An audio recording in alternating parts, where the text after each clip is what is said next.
Good evening, everybody. It's nice to see a full room tonight. I'm Bill Maley, Brighton Town Supervisor. Welcome to the June 26, 2024 meeting of the Brighton Town Board.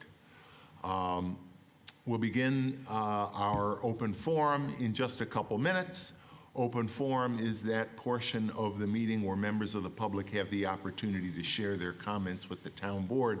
I will note tonight, and I suspect most of you are here to comment or to listen to discussion on a proposed local law, that will be the subject of a public hearing, not the open forum. I'll repeat that again in a minute. So if you're here to discuss that proposed local law, I want to encourage you to wait until the public hearing is opened.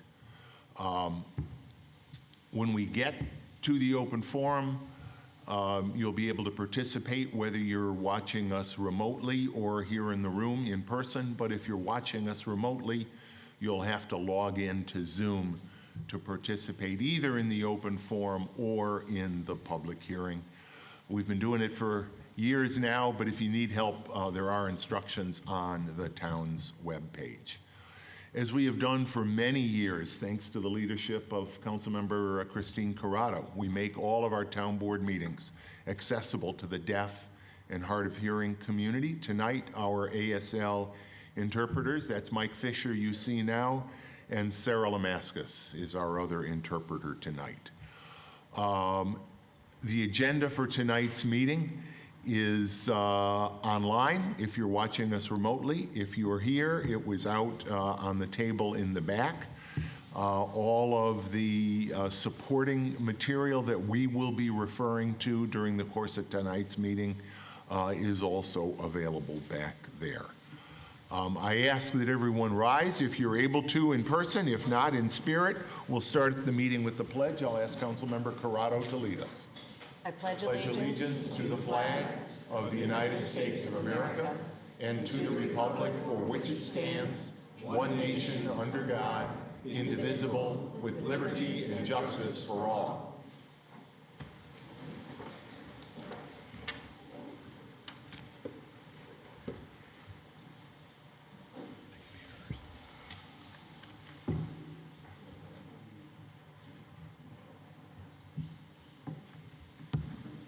For regulars, you'll note that the podium is on this side of the room instead of that side of the room. I'm going to invite former council member Ray Tierney to join me here at the podium. It's great to have you here, Ray. It's nice to be here. Leo Dodd was a longtime member of the Brighton community. Leo was an artist. Leo was a Renaissance man. But Leo especially was someone who loved Brighton and the history of Brighton. Over the years, his many talents and interests manifested themselves in a number of ways, including a book that he wrote about the bricks of Brighton, homes that were, and other buildings that were made with bricks that were manufactured right here in the town of Brighton in our brickyards during the 19th century.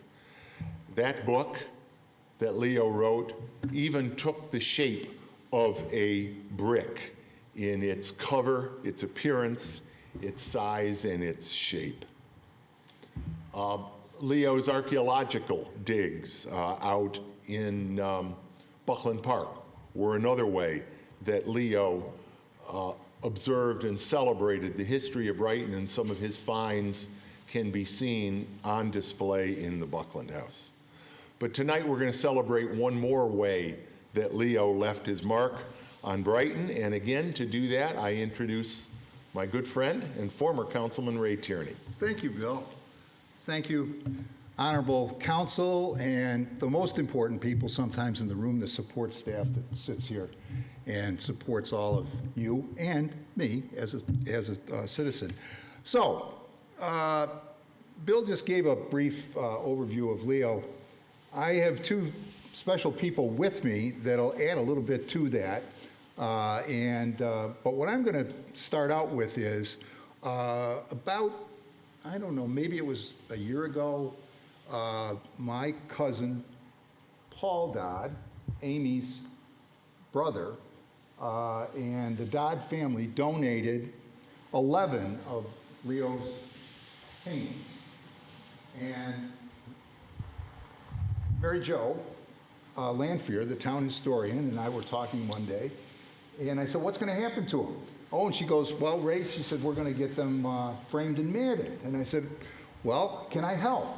And she goes, yeah, you can help. And so I came up with an idea of looking to people who are connected to Leo and see whether we could get some support to pull this project off. And where we are right now is we've identified people to donate to this endeavor, and we're hoping that it's going to happen within the next couple of months or so. And the most important thing is we're going to have these mounted, framed, and then there will be an exhibit, maybe exhibit's the wrong word, but we're going to have a permanent home for them at the Buckland House. And the Buckland House was important to Leo, and for many different reasons, but I can remember a long time ago, he was my uncle, by the way, full disclosure. He got me on the corner, and I remember where it was out there, and he goes, Ray, he says, that building. He says, what are you going to do about that building? And, you know, really, the building at that time, well, it probably wasn't on the top of my agenda. But anyways, I said, well, you know, let's talk about it, Leo. So anyways, he was instrumental in me going to Sandy Frankel and the town board and identifying monies that we would put aside in the budget to renovate or restore that building. Now, it was a meager $50,000, but it was the beginning of maybe 4 or 5 years where we added money to that and sought other support. The Assembly, Joe Morelli, Joe Robach, Rotary. There were a lot of people that were involved. Historic Brighton, I think, in some way, were involved in putting that together and restoring that building. And a lot of sweat equity.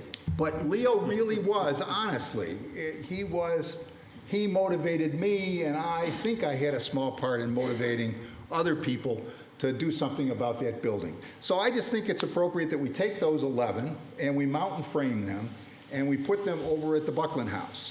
And that's why I'm here tonight. You can see there's a couple examples up there. And I'm going to introduce Arlene Vanderlyn, who is she is the founder of Historic Brighton, and let her give a very brief background on what Leo meant to her. And then finally, Amy Dodd Ennis, she's going to get up and she's going to give the dad perspective. So thank you all for listening, and it was a pleasure being here. Stay up here, Ray. Stay up.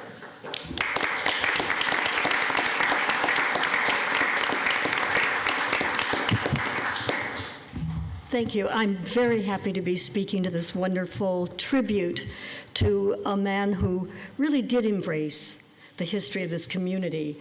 I met Leo 25 years ago at the initial organizational meeting of Historic Brighton that was held at the Stone Tolan House on East Avenue.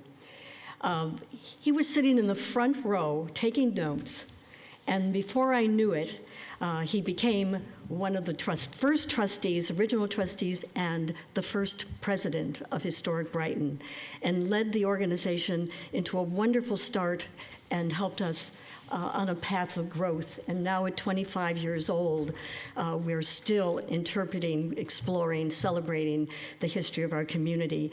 And this kind of tribute for such a wonderful person who, in so many ways, exemplified the bringing of history to life, and having us be able to look back and be proud of where we've been and helping us to know where we're going. So thank you for supporting this.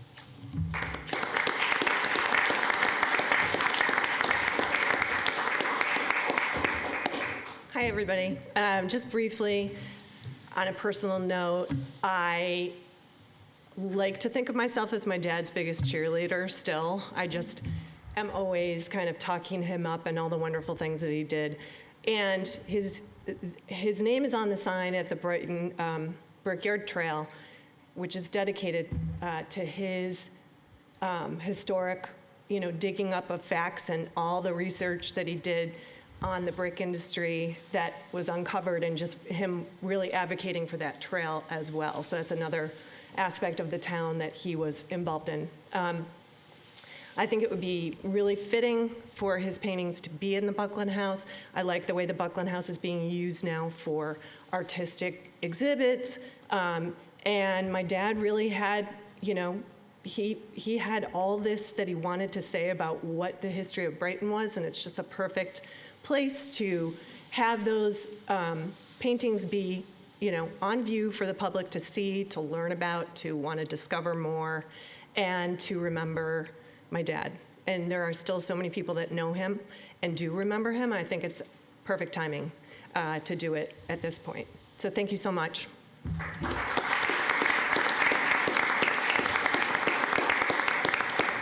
Amy, Arlene, thank you both so much. I'm proud to count myself as one of those many people you just referred to that remember Leo with great affection. He was special. Ray, you mentioned my predecessor, former Supervisor Sandy Frankel, who is with us tonight.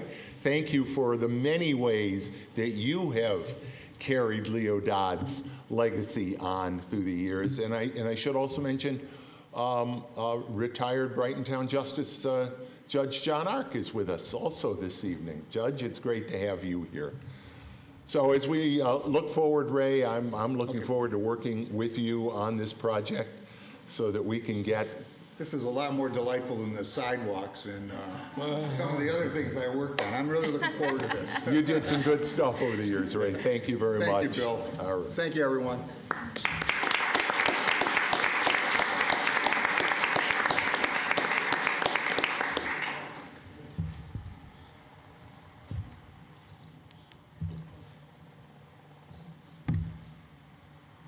All right, now we will begin our open forum. We hold an open forum at the beginning of every town board meeting. It's an opportunity for members of the public to address the board concerning any matter relating to the town, whether or not it's on our agenda this evening. Now, I will say that, as I mentioned a moment ago, if you are here for one of our two public hearings tonight, we do have a public hearing on the proposed removal of a honey locust tree on Dunroven Lane, or maybe you're here for the proposed local law concerning demonstration and special events permits. If you're here for either one of those public hearings, I want to ask you very strongly to wait until those public hearings are opened. That will happen very shortly. Then your comments will be heard and they will be entered in the record of those public hearings. But if there is another topic that you would like to speak on during the open forum, you'll be able to do so. Now, as I mentioned before as well, we'll be taking those on Zoom as well. What we'll do is we'll take people who are here in the room first, and then we'll take people that are on Zoom. If you're here in the room, I'll ask you to raise your hand. I'll call on you. Come up to the podium. Please state your name and address. Please limit your remarks to 3 minutes, and I will give you a 30-second warning before you get there.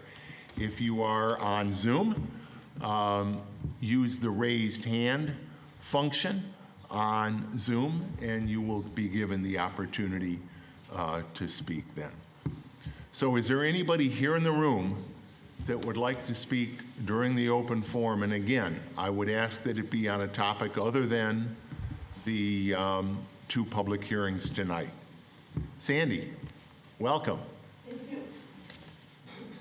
Good to be here. That's right, better than the alternative. Good evening, everyone. I just want to take the opportunity... Sandy, if I could, I will ask you to state your name and address, please. Sorry, I'm out of practice. Sandy Frankel, 134 Monteroy Road. I'm delighted to be here tonight, and I will come back and speak during the public hearing, but I did want to take this opportunity to thank Leo's family, Ray, Historic Brighton, Mary Jo Lanphier, for recognizing Leo. He was a treasure of our community, and he captured the historic essence of what our community was like in its earlier days. When you walk the Brickyard Trail, relevant, and you see the wetlands, that's where the clay was dug to make the bricks, and the trail itself was, I'm not sure what you call it, but it was a small gauge. The rail bed for a narrow gauge railroad. Narrow gauge, thank you. Narrow gauge railroad that took the clay to the facility that baked the bricks that went into constructing so many buildings in the greater Rochester area. And early in the day, Brighton happened to have encompassed all of the east side of Monroe County, with the exception of Pittsford and a couple of other town areas.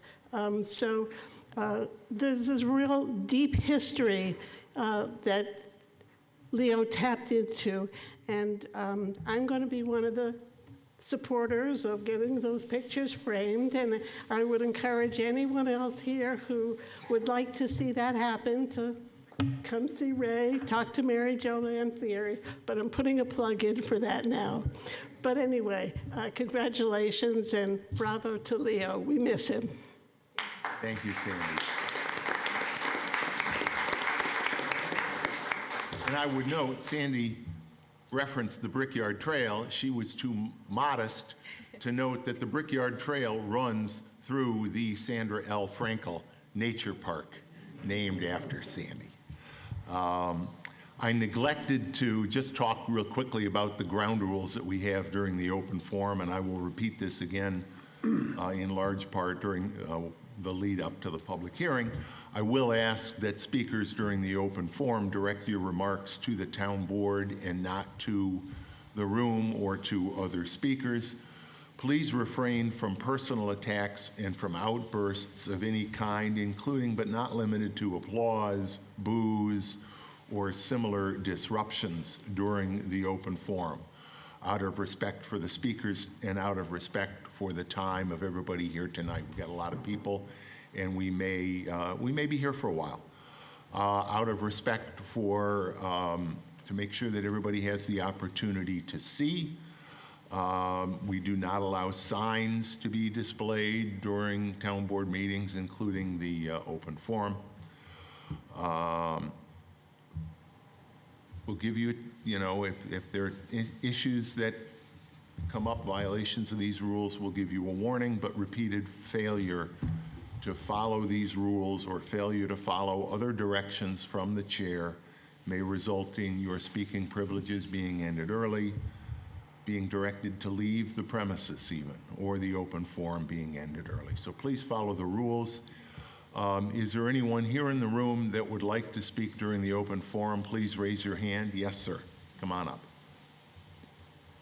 Again, I would ask that you speak on topics other than the subject of the two public hearings. So this is going to be pretty brief. If you would give your name. Okay, and address. my name is Matthew Gould. I live in Rochester.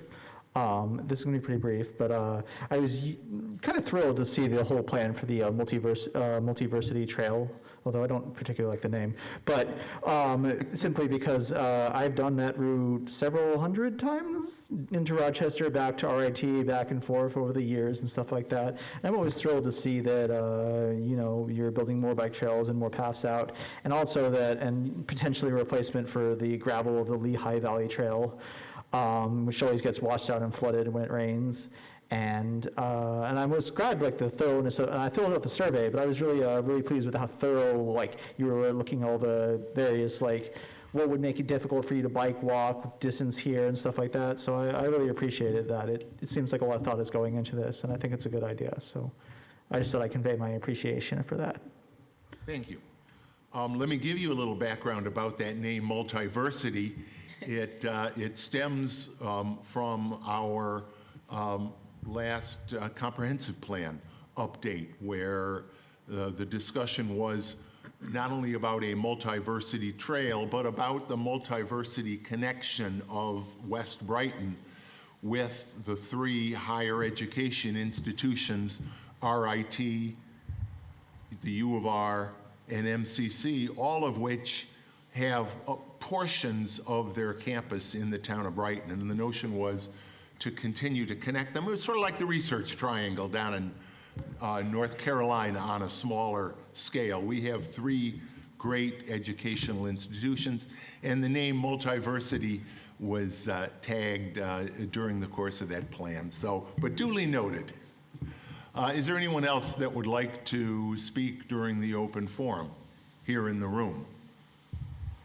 Yes, sir. Come on up.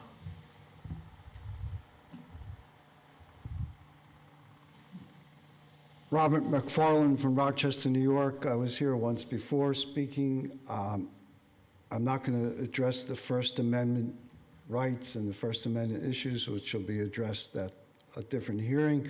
I do want to set the record straight, about what happened on February 18th. It was Friday. What incensed me and spurred me to be here tonight and speak was that the most recent news report I heard about, and it's connected to the whole permit issue, but I won't go into that any more than that.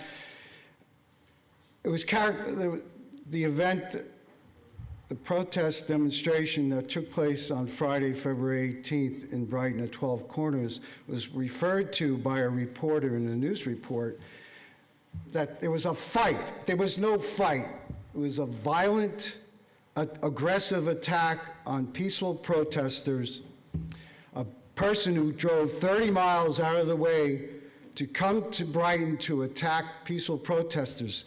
I was there. I helped organize their protest. There were counter-protesters across the street. There were no problems with the counter-protesters and the individuals that were protesting genocide. I went over and spoke to one of the individuals. Now, we didn't have I wouldn't call it a pleasant conversation because it was an unpleasant topic. However, we were civilized. We were polite to each other. We didn't shout at each other. We had a conversation. And there was one of our protesters who's maybe she's 4'10". She went over and held a sign. No one of the counter-protesters bothered her. They didn't try to shoo her away. She stood there silently holding up her sign. One of the individuals who was protesting the genocide had a megaphone. We didn't have a permit. I didn't have a permit for a megaphone. So when I saw this individual start to use the megaphone, I turned around and looked at the sergeant who was on duty that day. He nodded to me. I went over and spoke to him. I said, I know, no megaphones. We don't have a permit for that. And he said, correct. So I went over and spoke to the individual and I said, we cannot have a megaphone. We don't have a permit for that. And he said, okay, Robert, for you, because I love you, Robert. Not more than 5 minutes later, a pickup truck pulls up. I was from here to the police chief, away from where the pickup truck stopped. All of a sudden, or maybe even closer. 30 seconds. 30 objects came flying out of the vehicle. I didn't know what they were. They could have been firecrackers, mini bomb, who knows what. It turns out, fortunately, they were only eggs. I didn't get hit. And the next thing I know, I see this individual jumping out of the vehicle and assaulting the same individual who I just said, please don't use the megaphone. He had a Palestinian flag. Now, if I had been holding the Palestinian flag, I might have been the one that had been attacked. And that man is lucky that it wasn't me that was attacked. Time. Thank you. Thank you.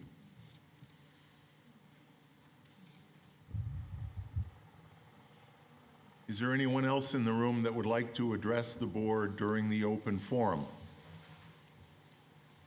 Is there anyone on Zoom that would like to address the board during the open forum? Again, if so, I would ask that you use the raised hand feature on Zoom. I don't see anybody. So with that, Chris, can I have a motion to approve the agenda for the meeting tonight? Bill, if we have no one further, I move that we approve the agenda. Second? We have a motion to approve the agenda. Dan, please call the roll.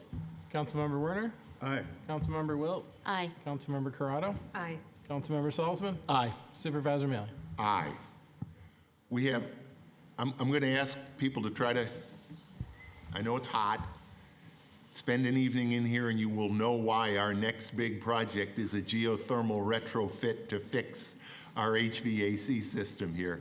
But I'm going to ask that you try to keep the conversation down. This is going out over various different media, and we want to make sure everybody can hear it, and especially we want to make sure that everybody here in the room can hear. We do have 2 public hearings tonight. The first public hearing is on the proposed removal of a 34-inch honey locust tree located adjacent to 340 Dunroven Lane. That public hearing is being held pursuant to the Town of Brighton tree law, and I will ask the town clerk, has the necessary legal notice been given in this matter? Yes, Supervisor, in the June 10th edition of the Daily Record. Thank you. And were the adjoining property owners notified? Yes, they have been notified. Thank you, Jim. Notice having been given pursuant to our town code, I declare this public hearing to be open. Jim, I'll ask you, Jim Sprague, our Commissioner of Public Works. We have a lot of material in the packet tonight that will be entered into the record of this public hearing. But Jim, is there anything you want to say relating to that? There's nothing specific. This tree has been through the process, assessed by our arborist, reviewed by the Conservation Board, and because of its diameter, it is now here before the town board for final action to authorize its removal. Thank you. And Jim, you know, referenced the size of the tree. Under our tree law, I know there's a lot of people that aren't normally here, but under our tree law, we've been a 20-year plus Tree City USA. Part of the way we meet that criteria is we take very seriously town trees. In other words, trees that are in the town right-of-way, normally that area, the tree lawn between the sidewalk and the pavement of a street, also within our town parks. And one of the ways we do that through our tree law is that first our tree council, which is also our conservation board, reviews the material from our arborist, including a hazard assessment form that is in the record. And then for trees larger than 30 inches in diameter, they cannot be cut down until they've had an opportunity to come before the town board for a public hearing. And it's that public hearing that we have tonight for this tree. So I've declared the public hearing to be open. Is there anyone here in the room that wishes to address the board tonight concerning the public hearing on the removal of this honey locust tree on Dunroven Lane? Is there anyone on the Zoom that is here to speak to this public hearing?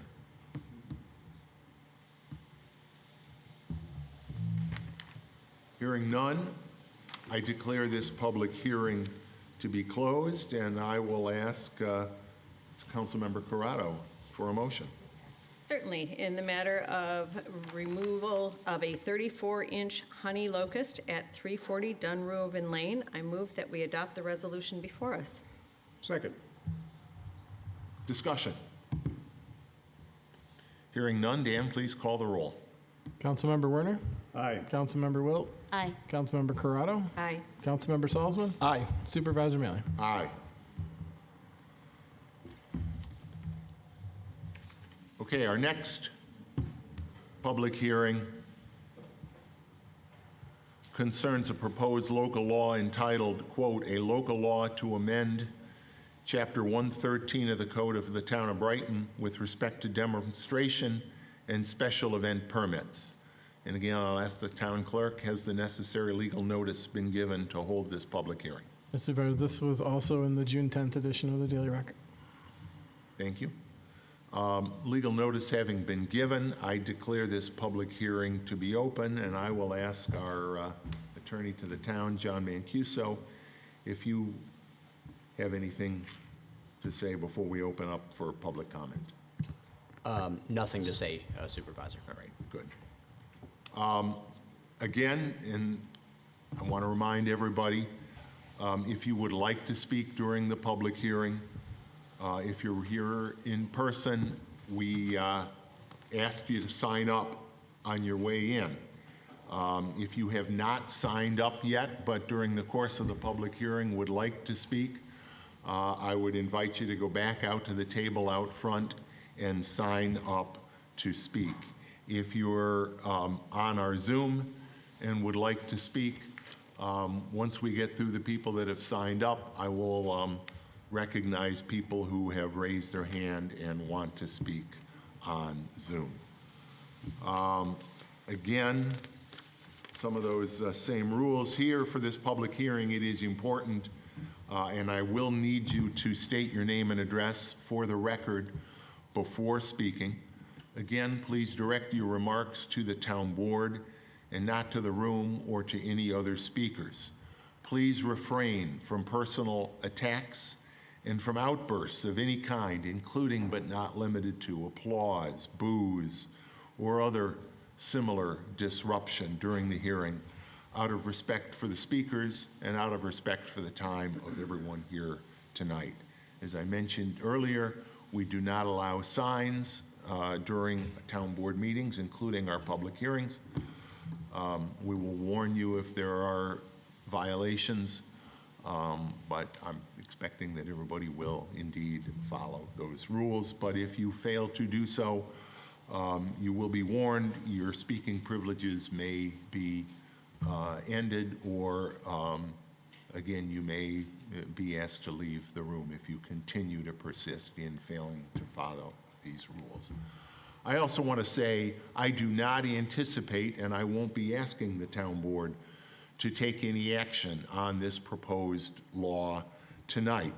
The purpose of this hearing is for us to hear your input, but for it to be included in a legal public record, which is how local laws are approved in under New York law.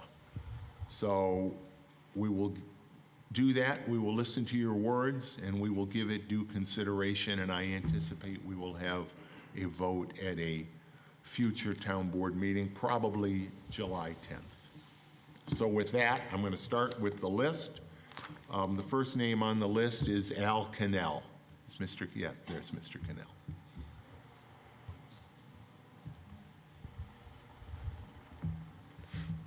Thank you very much. My name is Al Cannell. I live at 41 Esplanade for almost 32 years. I graduated from Brighton High. Our kids graduated from Brighton High. And I spent significant time in and around the schools as a parent and a coach of many sports. I've had a business in Brighton since 2009, including 4 years in which it was at 12 Corners. When I spoke last here, April 10th, I shared concern for our community's young and fragile due to aggressive tactics during protests next to a school without warning. Today, I'm here to thank the Brighton Town Board for listening to us, conducting your own research on best practices for local governments to manage rallies and demonstrations to ensure that they are safe, exploring all options, and creating a path forward with the best solution. I support the amendment to the town code requesting a permit for rallies and demonstrations to ensure that they are safe for town residents, employees of businesses that operate here, and visitors. All rallies and demonstrations that fall within appropriate time, manner, and place criteria are welcome, regardless of political views and beliefs of sponsors and participants. Permitting for rallies and demonstrations allows for better coordination with law enforcement and emergency services. This ensures that events are conducted safely while providing organizers a fair and safe opportunity to express their views on various issues. This legislation provides a structured mechanism for residents to voice their opinions and concerns, safely strengthening the democratic process in our town while maintaining public order and ensuring events do not disrupt school activities or family-friendly areas or cause conflict. The amendment simultaneously encourages free speech while protecting our citizens. I suspect that most rallies and demonstrations that submit an application will comply with time, manner, and place guidelines. Those that do not can adjust their approach to comply. I appreciate the effort, integrity, and transparency you have exhibited to solve this problem for our community. This is how government should solve complex problems. I support your effort to turn this into a law. Thank you. Thank you.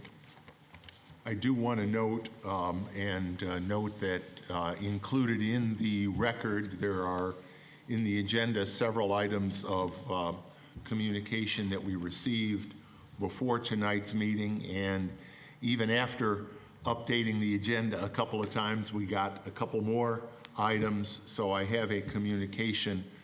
Each one of these would be included into the record from Monica Gabel, 299 Avalon Drive. All of these were received today. Carolina Marcus, I don't see an address. Dr. Carolina Marcus, Jonathan Marcus,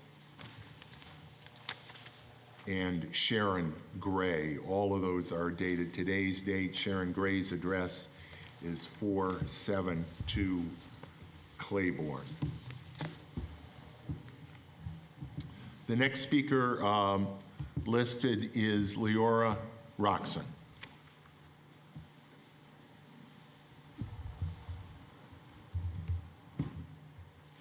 Hi, Leora Rosen, Willow Bend Road. Oh, I'm sorry. I couldn't read the writing. Sorry, It's okay. Rosen. Thank you. To all who have worked diligently on the proposed law, thank you so much for your efforts.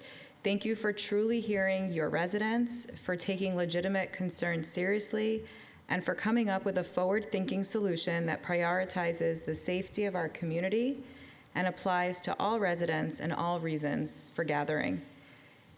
Based on the proposed law, which has been accessible for all of us to review, it is clear how much time, thought, and consideration has gone into protecting our First Amendment rights.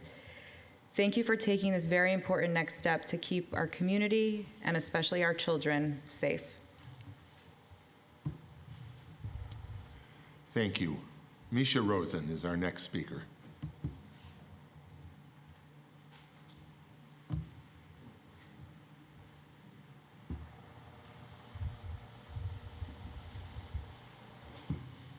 Hello, my name is Misha Rosen, and I live at 270 Willow Bend Road. Thank you for trying to help Brighton be a safer place. It means a lot to me that authorities in my hometown are helping people feel safe. I hope next year in school I can focus on only learning. Thank you. Thank you, Misha. Thank you for coming tonight. The next speaker is Christina, is it Moyer?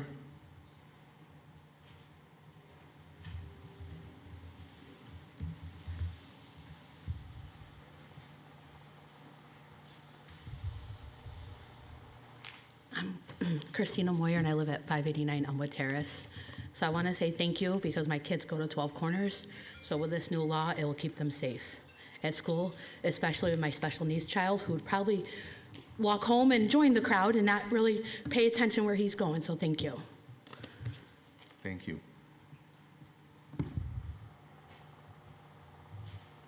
Our next speaker is Julie Gelfand.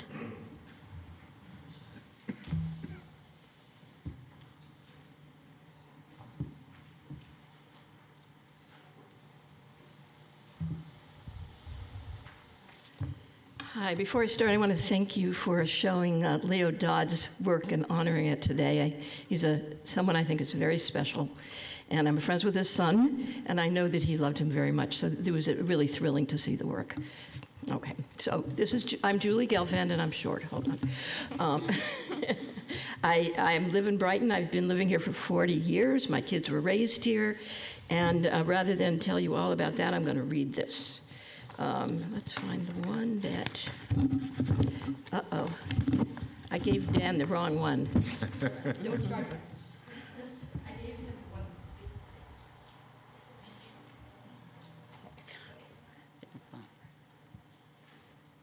And whichever version you want to give him for the record is fine.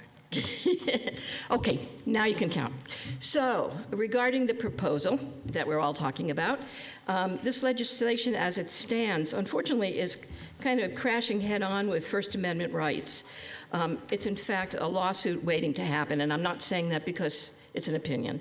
Number one reason, the setting of inflexible deadlines for applying for permits, particularly regarding a 5-day notice for demonstrations, is not only likely to be challenged, but also violated by those who actually are planning on protesting. The court will likely determine this to be a violation of First Amendment rights, including not allowing flexibility when choosing to issue permits. I suggest that at times urgency should even negate the permitting requirements at all. I could read a long list of cities here. I'm not going to, but around the country, but I'll give you 3. Augusta, Georgia, Richmond, Virginia, Dearborn, Michigan. They all had similar proposals and laws, and they were challenged by the court and were declared unconstitutional. Restricting the number of people at a demonstration to 20 or under is not only unenforceable, but strategically questionable. At the demonstration on March 16th at 12 Corners Park, there were fewer than 20 Palestinian rights demonstrators present. But then, because Meredith Dragon and JFED and folks notified many people, counter-protesters arrived and the safety of the protesters became an issue, and now there were more than 20. At the March 18th demonstration, an even larger group of counter-protesters showed up. If less than 20 demonstrators show up for a permitted protest, will the police be there to arrest every counter-protester who shows up that day and makes it over 20? What if students at either of the schools across the street want to gather? What about a spontaneous class field trip across the street on a beautiful spring day, or a press conference or a speech by one of the local politicians? What if Supervisor Maley wants to make an announcement or a speech? Will all those so-called special events need to be scheduled 30 days in advance and only allow 20 people? What if Biden wins in November and there's a spontaneous celebration? Or how about Trump? Would one of those be a special event and the other one be a demonstration? 30 days for Biden, 5 days for Trump? Finally, what is the definition of the following phrase? This is a quote from the law. Interfere with the use and enjoyment of the park by other users. Many of the speakers here tonight might say that demonstrators standing on the sidewalk or in the park who are handing out flyers are violating their park enjoyment. So, how about this phrase? Would endanger the health and safety of surrounding persons. Would that include, as we have heard so many times, that if children hear shout-outs for peace in Palestine, their mental health is being violated? Despite this law being created to assuage the angry shouts of many who are here tonight, their anger must not be reflected in the content of this law. And the very least, this law, as written, will be challenged in court, and the town will continue to be unable to enforce it until what may be a long number of challenges are resolved. So I suggest that it be revisited. Thanks. Thank you. Next speaker is Matthew Gould. Hi, I'm Matthew Gould. I'm from Rochester. There has always been a tension between First Amendment activity and the government's wish to prepare for and mitigate the impact of said activity. It makes sense that holding a massive demonstration in a state park or a 75,000-person march on a state capitol requires giving the government advanced knowledge so they can stage resources to respond in case something happens, to direct traffic, etc. Courts have always upheld this view. On the other hand, requiring permits for small gatherings and demonstrations far in advance can be extremely burdensome them, and courts have struck down regulations of that nature on the grounds they impermissibly burden protected speech. The proposed permitting law is the latter. It will require a minimum of 5 days' notice to hold a demonstration that exceeds a small threshold with threat of police dispersal and inherently police violence against an otherwise lawful demonstration or failure to comply. These days, the person who speaks first or immediately is often the only person heard, and protests often lose relevance the larger the time gap between them and the inciting event. This law essentially prohibits spontaneous demonstrations. So if it turns out that 3 days before the election, the Brighton town supervisor forced an employee to work thousands of hours of unpaid overtime, and the former deputy supervisor placed GPS trackers on the cars of critics of the town government, Greece, and you and 50 people want to go to 12 Corners to express your displeasure before voting occurs? You can't. Imagine if, after the video showing the RPD murdering Daniel Prude was released, FTP and others had to wait 5 days before they could have a demonstration. Furthermore, it would bar counter-demonstrations in most of Brighton's parks above a certain size, and possibly prohibit them in others given how soft the reasons are for denying a permit for a specific park.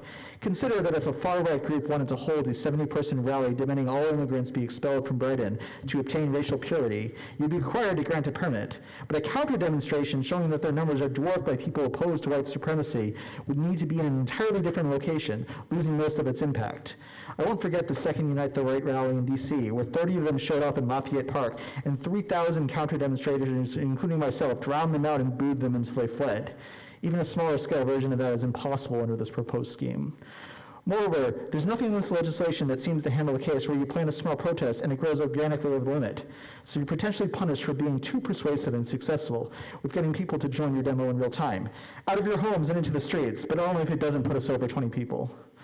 Finally, nothing in this legislation would have prevented the violence that occurred at those 12 Corners protests, as a significant number of Brighton town police officers were on site at the time, nor has it been demonstrated that any of these protests have been sufficiently disruptive of town operations or people's lives that it requires legislation to address. This is clearly a law aimed at making protests much harder to occur simply because people do not like them, whatever the justification offered in the preamble of this act. The Brighton Town Board should reject this law. Thank you, and I'll just mention to everyone, if you have written if you're reading from written remarks, or if you have written remarks and would like those written remarks specifically to be in the record, you can hand them to the town clerk, Dan Amon, and they will be included in the record. The next person signed up is Kate Savage.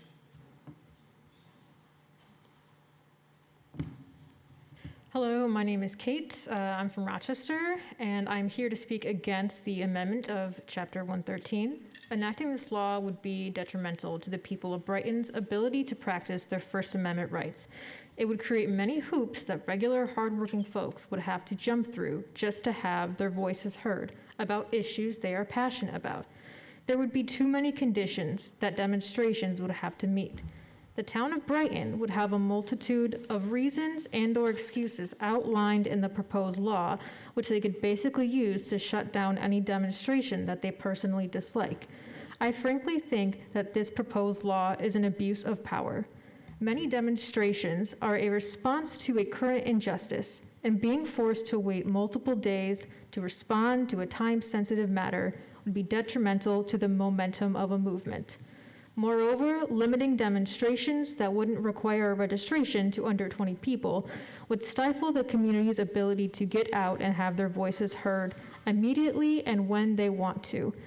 I urge the Brighton Town Board to not pass this law that would crack down on peaceful and important demonstrations, as they are a vital way for community members to speak truth to power and against injustice. Thank you. Thank you. The next speaker is Dimitri Shapiro.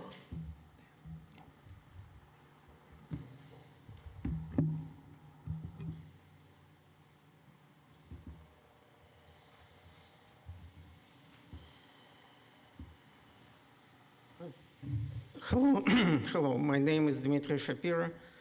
I'm a Brighton resident, Winter Way.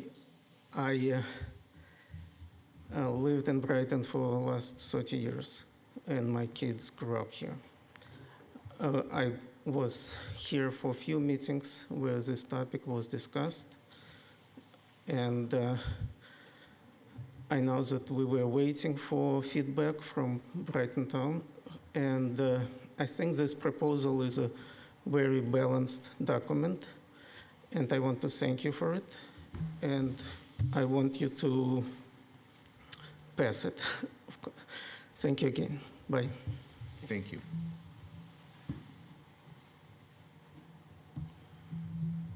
The next speaker is Meredith Dragon.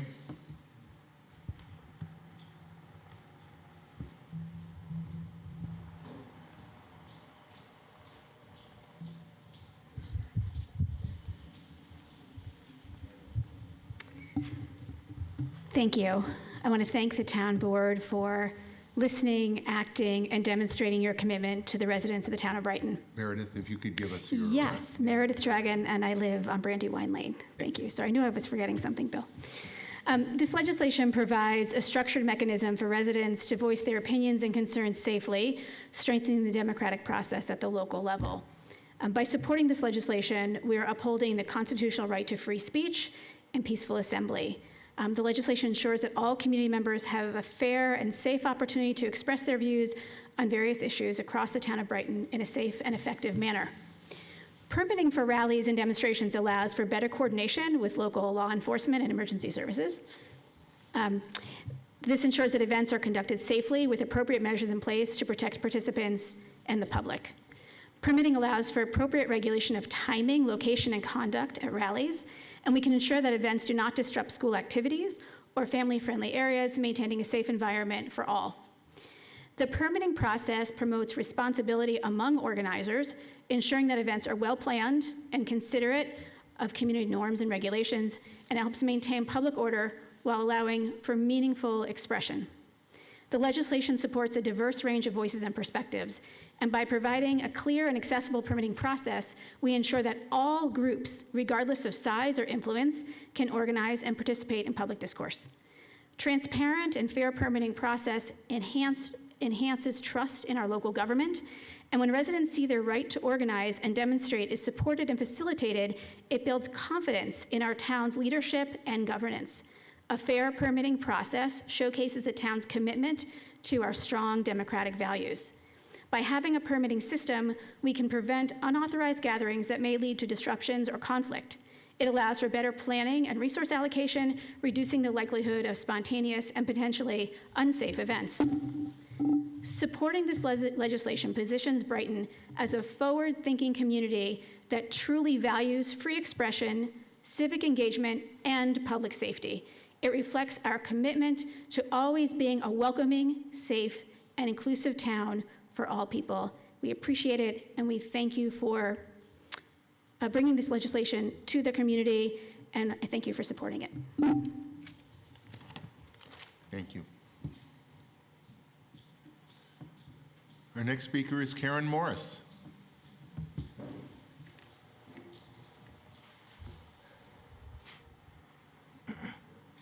Good evening.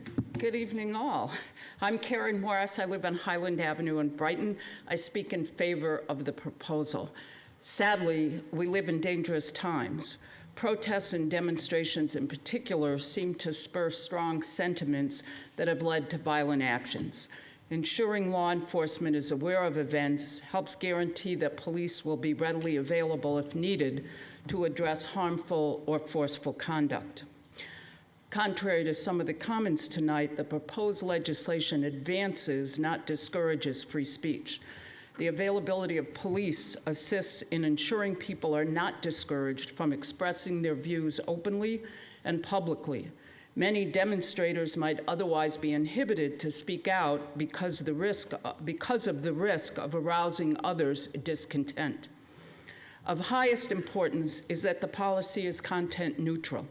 Whether I like your position or not, and whether you like mine or not, this policy treats all permit applicants equally and bars any kind of judgment about the position to be advanced by the permit being sought. Similar legislation has served other communities well. For these reasons, I support the resolution. Thank you. The next speaker is Kim Nelson.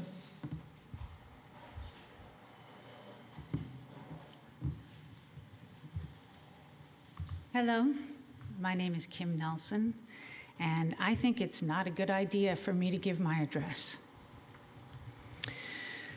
Feeling safe is critically different than being safe, right? The sign that I brought to the demonstration held at 12 Corners was not the problem, though it upset people. It said 10 kids lose a limb every day in Gaza. The sign had 2 small hands made out of mittens, a small shoe, and a small stuffed sock to represent limbs lost by children.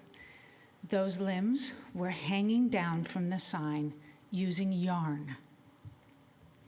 The issue, the problem, is the fact the sign addressed, not the sign itself. It is gaslighting to assert otherwise. It is still true today, this day, today, that 10 children lose a limb, a foot, leg, hand, or arm. No outbursts. I'm not afraid of you.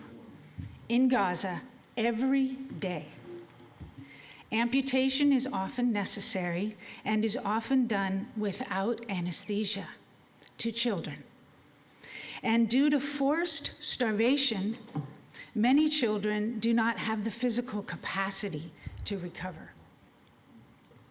Feeling safe is critically different than being safe. The children in Gaza don't feel safe, and they're not safe.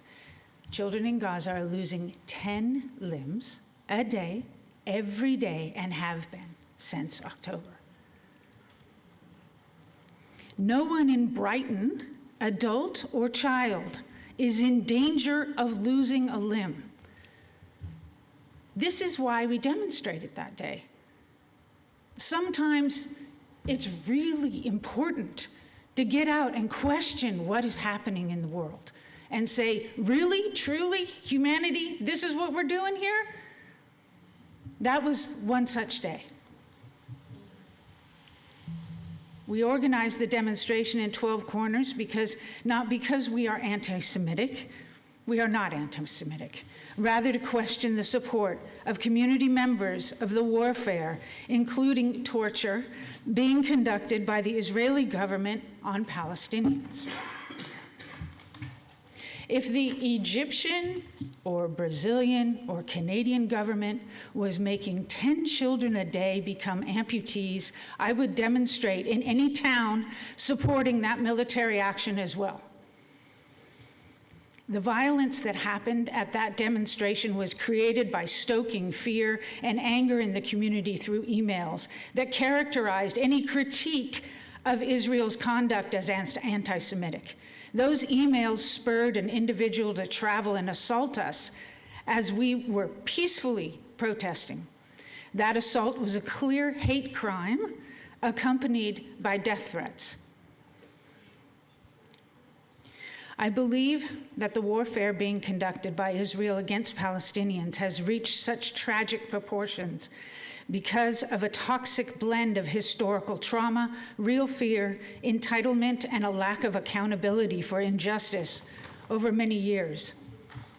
This current attempt to control and silence voices that call for accountability for those war crimes being committed by Israel in Palestine sets up the same toxic predicament in Brighton, right here, where people are incited to feel entitled to quash any criticism of Israel, regardless of the egregious human rights violations committed. Brighton claims to be a diverse community. I'd like to see the definition of diversity. I noticed downstairs that there's a diversity officer. Diversity requires equality and efforts toward inclusion and diverse representation to flourish, not a community who feels entitled to silence and threaten others with a different point of view. This effort to control demonstrations in Brighton is a clear attempt to silence any criticism of Israel's genocidal war crimes. Impunity creates dangerous entitlement. I would happily risk arrest should I find it necessary to continue to call out support for genocide. Thank you so much. Thank you. The next speaker is Catherine Flattery. Catherine Flattery.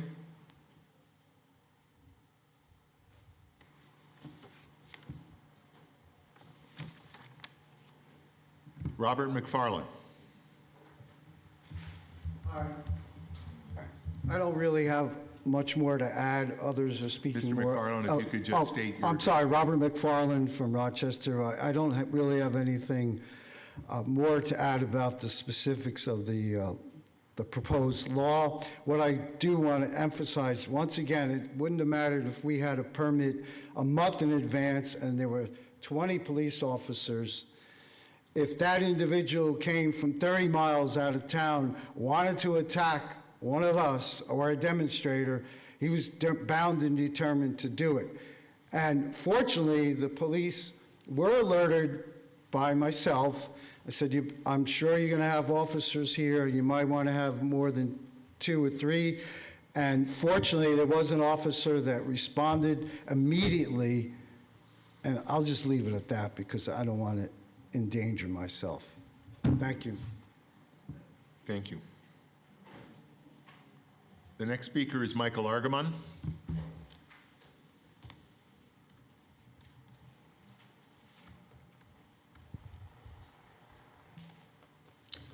Michael Argamon, Brighton resident in the Viennawood neighborhood.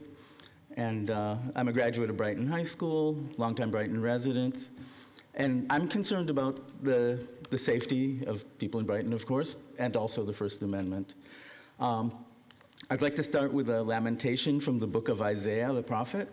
This is a phrase that I first remember encountering as political satire while I was living on a kibbutz, an agricultural cooperative, along the border with Gaza Strip. And this is a kibbutz right now which is depopulated because of what happened on October 7th. The phrase is, Echa haita lezona kirya nemana, which loosely translates, how could such a nice place descend to one of such ill repute? I've attended many demonstrations and public gatherings in Brighton over the years.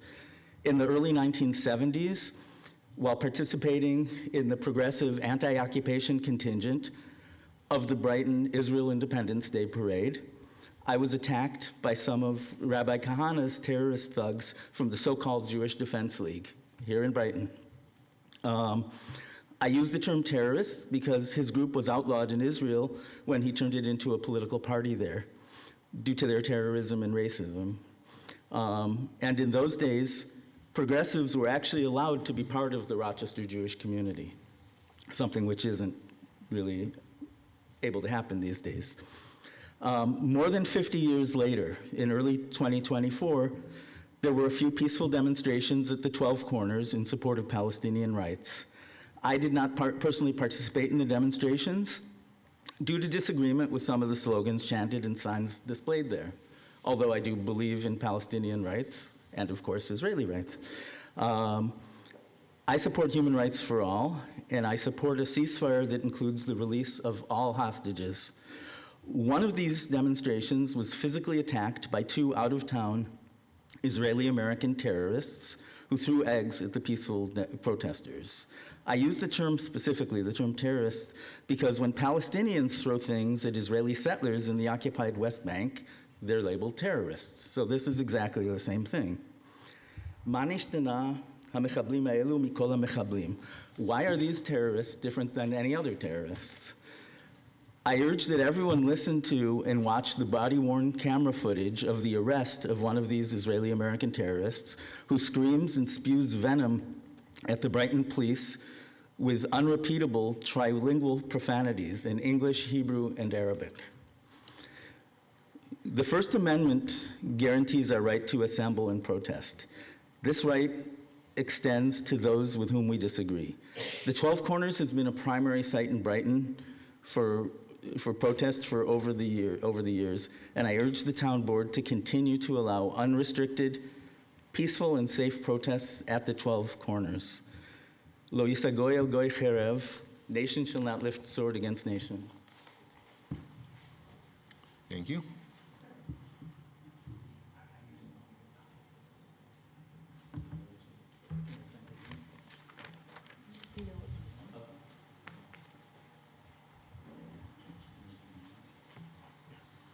The next speaker is Ana Solorzano.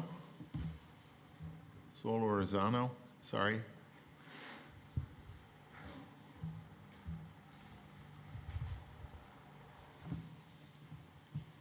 Good evening, everyone.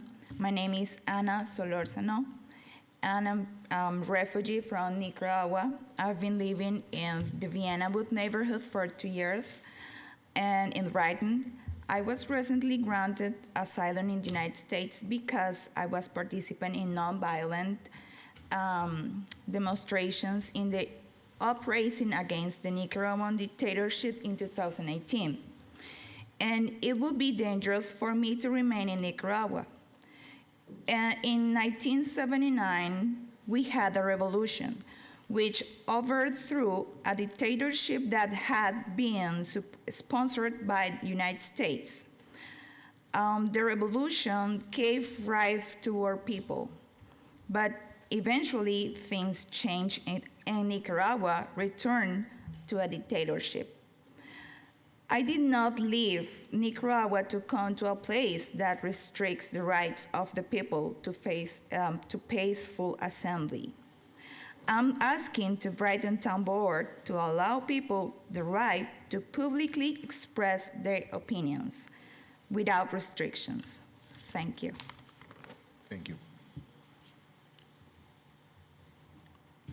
The next speaker is Jeff Rosenblum.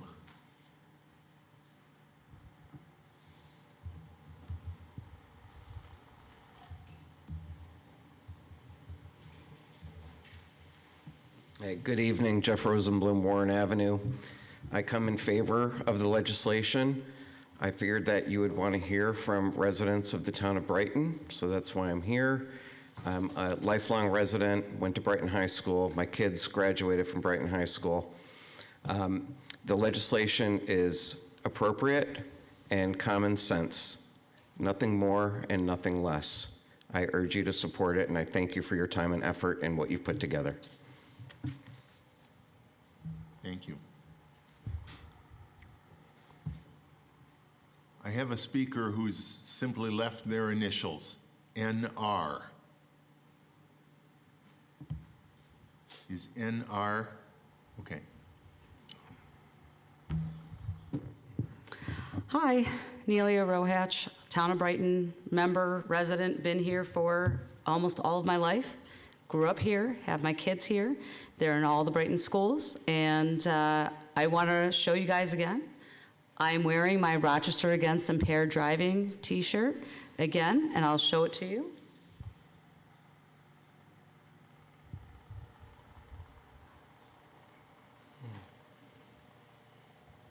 I'm here because it's important for me and my family, and what I do every day is to make sure that the roads are safe all around the county, all over the country. That's important to me because I'm a living victim of DWI. I'm a victim of 7 different car crashes because of other people's dumb choices. And we'll leave it at that. 12 Corners is an incredibly busy place, and I've personally seen several car crashes within 12 Corners at the beginning of the day, and at the end of the day, it's a gridlock and it's a challenge. Some of the drivers are high school students who are inexperienced drivers. They are anywhere from 16 to 19 years old. Having a crowd of people with signs on the triangle is distracting for regular drivers and more experienced. But to then have others there when you are a new driver is significantly more distracting. And it creates a problem. And I've seen crashes happen even during the day when people are on their way to school and on their way home, as well as on the way to work and on the way home. That seems to be the higher times for collisions within the town or just about anywhere in the country. I'm sure Chief Cathaldi could answer more towards that. So this is why I'm in favor of supporting this. The this permit to make sure that we are in a position to keep our students safe and our community safe, and we appreciate what you're doing to make sure that you can do that on behalf of RAID. Thank you. Thank you. Gail Finkelstein. Oh, there you are.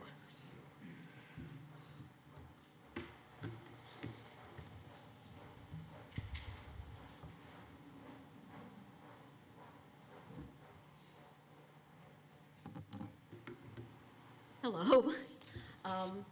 My name is Gail Finkelstein. I live at 74 Westerlo Avenue.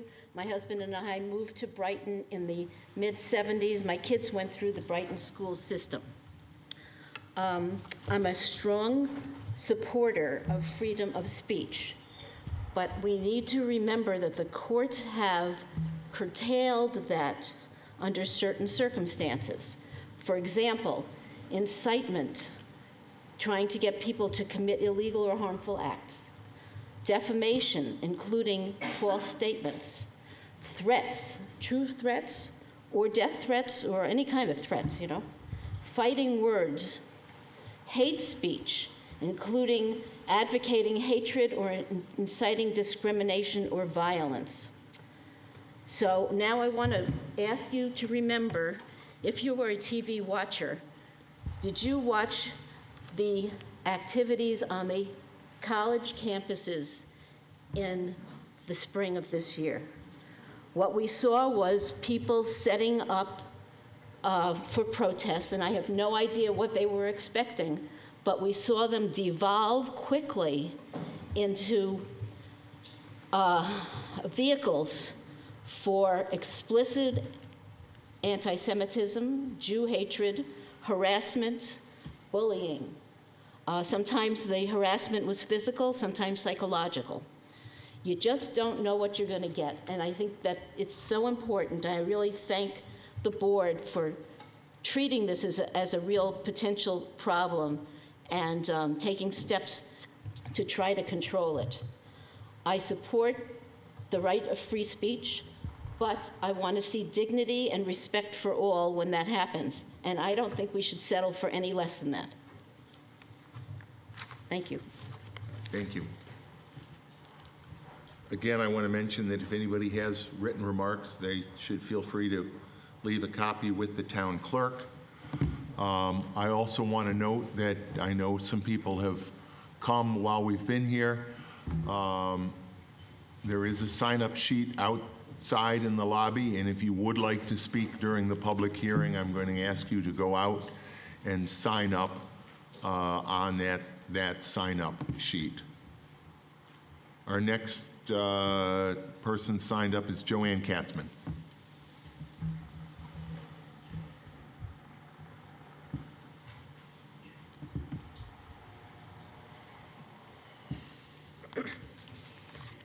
Hi, my name is Joanne Katzman, and I live on Tarrytown Road. I'm here today. I just want to thank all of you in the town board, Bill Maley, everyone. I want to thank you for listening to us. There have been many meetings on this topic, and I feel like the board and all the leaders here have really listened to the members of the Brighton community who have come to the meetings, and I think that all of you have really put a lot of thought into this issue, and I think you came up with a brilliant solution.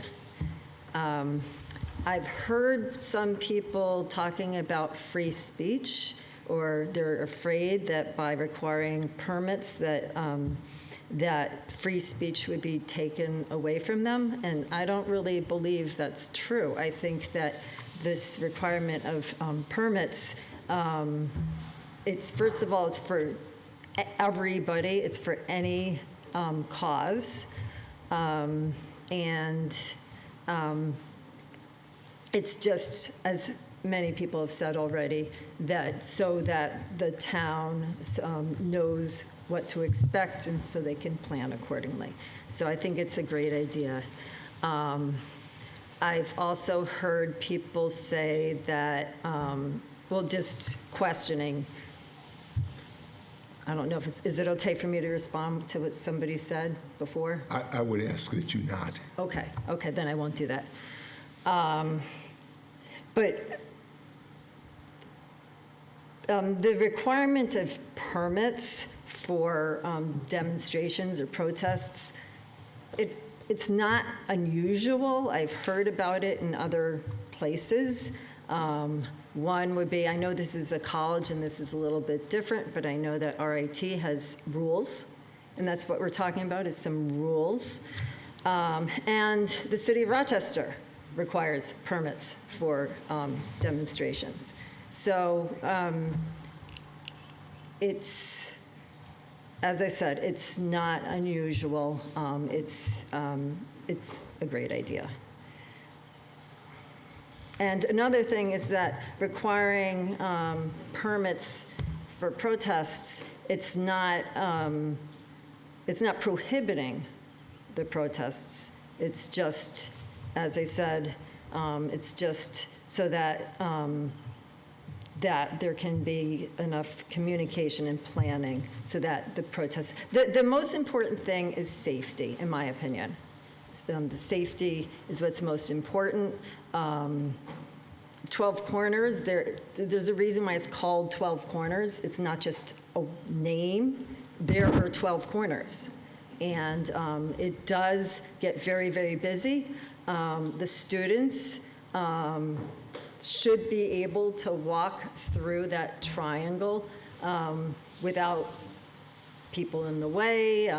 They should be able to walk home or walk to Starbucks safely and peacefully.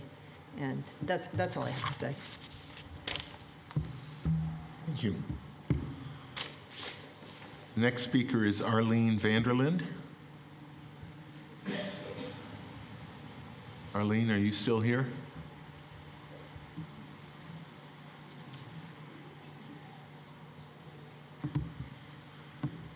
Amy Dodd-Ennis. Amy, are you still here?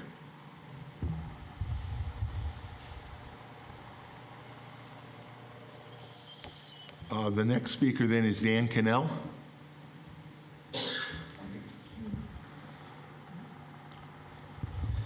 My name is Dan Cannell. I'm an almost lifelong resident of Brighton. I went to Brighton High School. My wife went to Brighton High School. Both my kids graduated from Brighton High School. I live at 90 Willard Avenue in the town of Brighton. I don't have a lot to add to the people who spoke in favor of this proposed law, other than that it's reasonable time, place, and manner restrictions that will apply to everybody and that are fair and equal and will provide for a safe environment for people who want to conduct protests about any matter whatsoever. So I would like to thank the town council for proposing and hopefully bringing this forward to a vote. And thank you for your concern on behalf of Brighton's school children and Brighton's residents to ensure everyone's safety. Thank you. Thank you.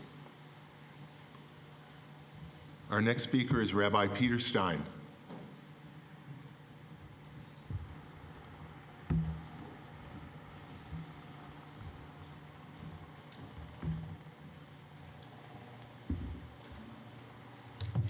Thank you very much. My name is Peter Stein. I live on Grosvenor Road.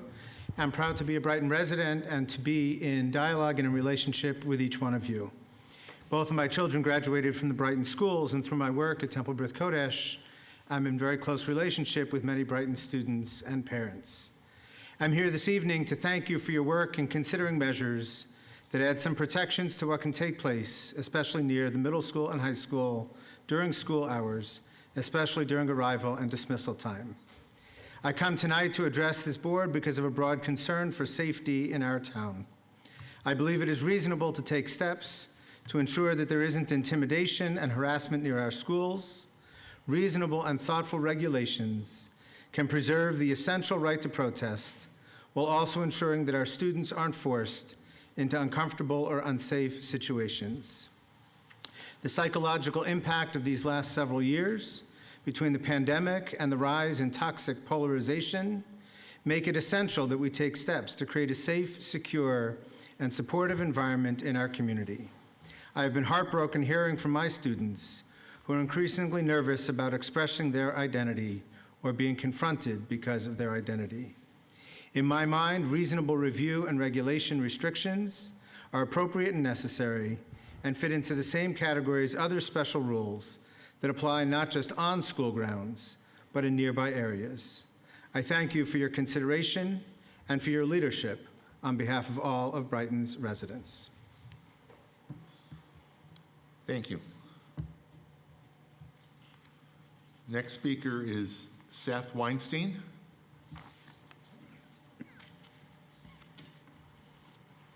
Hello, good evening.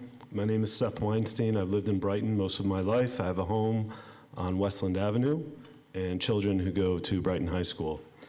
I appreciate the opportunity to speak in the words of all the members of our community who are here tonight. I support the legislation to require a permit for public gatherings and the leadership of the town council to consider the issue and properly vet and enact this legislation. Thank you. Thank you. Next speaker is Nicholas Wilt.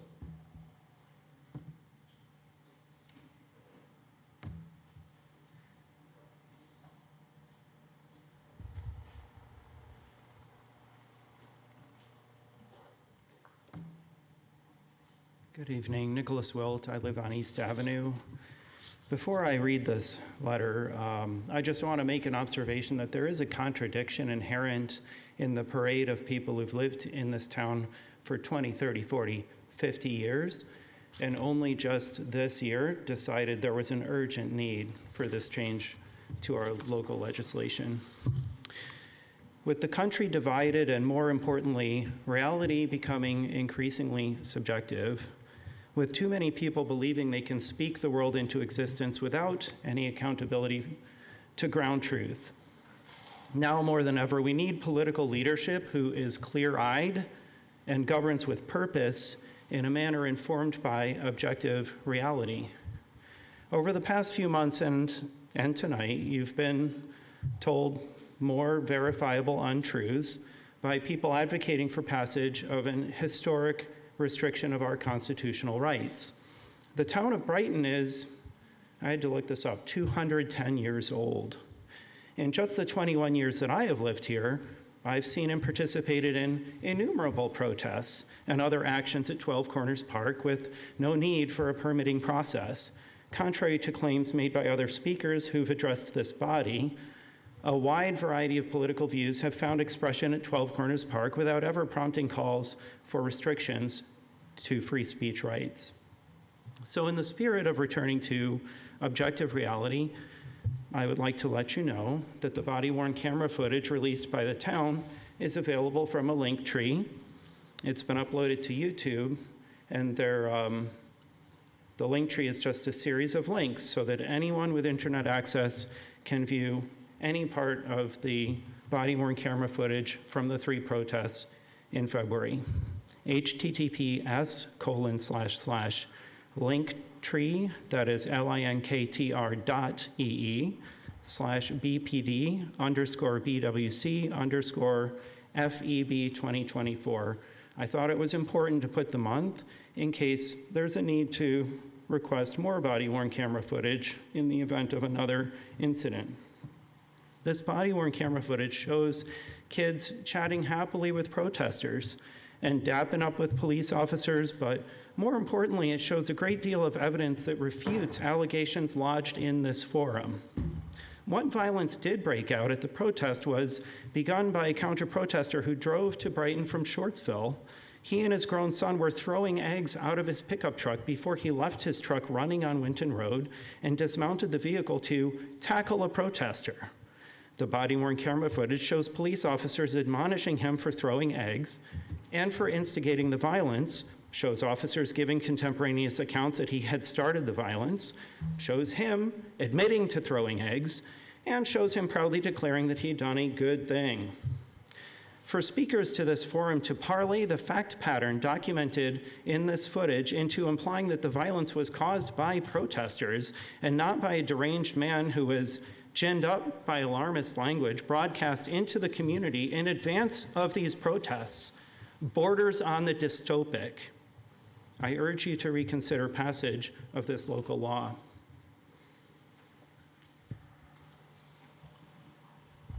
Thank you.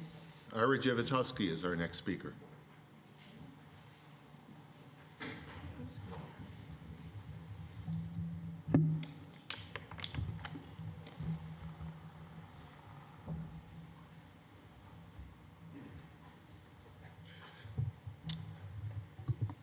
Hi, my name is Ira Javitovsky. I've lived in Brighton for about at least 32 years. 32 years.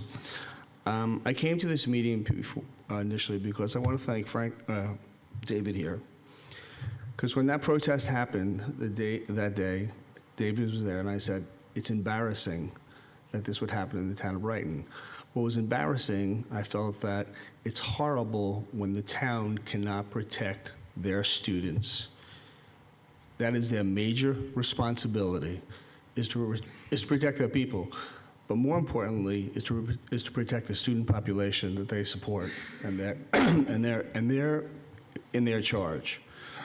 And I'm grateful to hear that they made a great effort. Actually, David said to me that give them a chance, and I'm very happy to support that legislation. Relative to there being laws that pertain to this, it's important always. I grew up in New York City.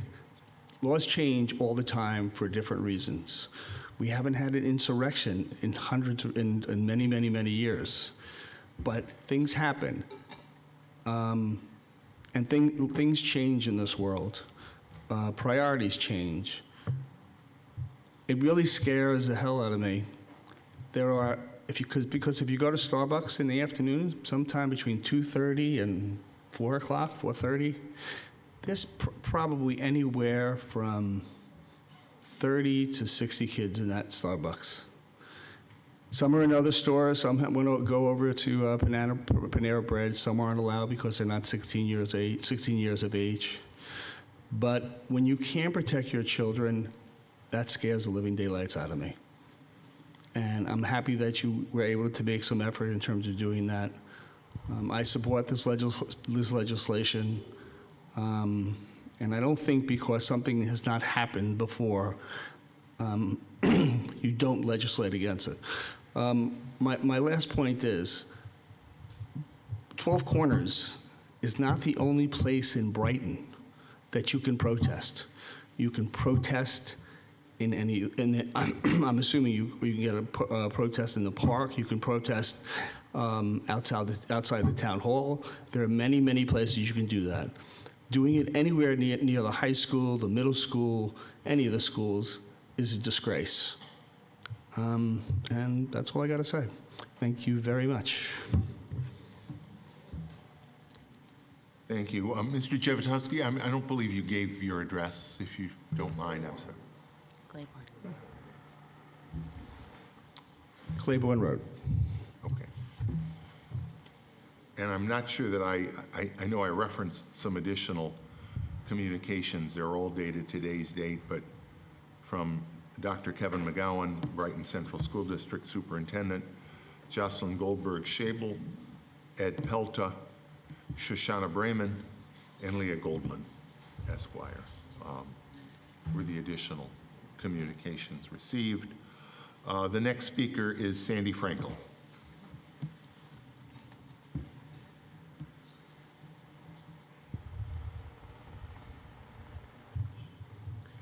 Sandy Frankel, Monterey Road. We've lived here for over 40 years. I served on the Brighton School Board for about 8 years, and our kids all went through the Brighton schools. The well-being of our children is of paramount importance, not only to me, but to everyone, I believe, in this community. We care. We value freedom of speech. We value diversity and inclusion. We value civility. We value so many positive things that make Brighton such a great place to live, work, and raise a family. I say that because I also know that there are issues that are difficult to deal with, different points of view, and different solutions that are legal and have demonstrated their legality, not only here, but elsewhere. It's not the same thing, but when you think of adult use businesses, the town has regulated place and time, and that's because it's not appropriate for that kind of expression. Freedom of expression, freedom of speech, if you will, to be located near schools, to be located near residential neighborhoods, to be located near places of worship. So there are a lot of instances where rules and regulations do have a place for safety and for keeping the peace, as well as ensuring that expression is allowed. I do stand here in support of the new legislation that is proposed, and had suggested that when I spoke before the town board earlier on. So I'm glad that this is now coming forward for consideration. I do have a question, and it wasn't clear to me, and maybe it's my confusion, I'm not sure, but when the issue of the number of protesters is raised, it seemed that some people interpreted that to mean that you can't have more than, let's say, 20, or you can have, or is it that you can have 20, or up to 20? Can you have more than 20?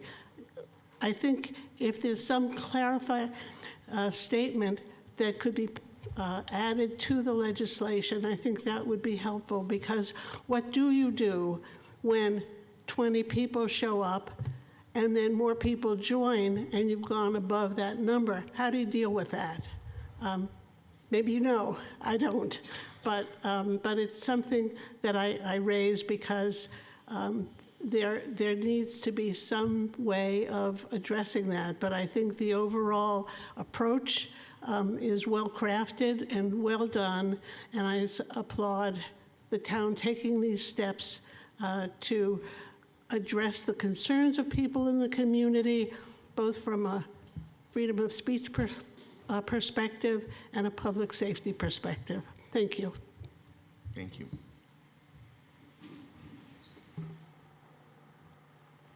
Our next speaker is Sanjay Hiranandani.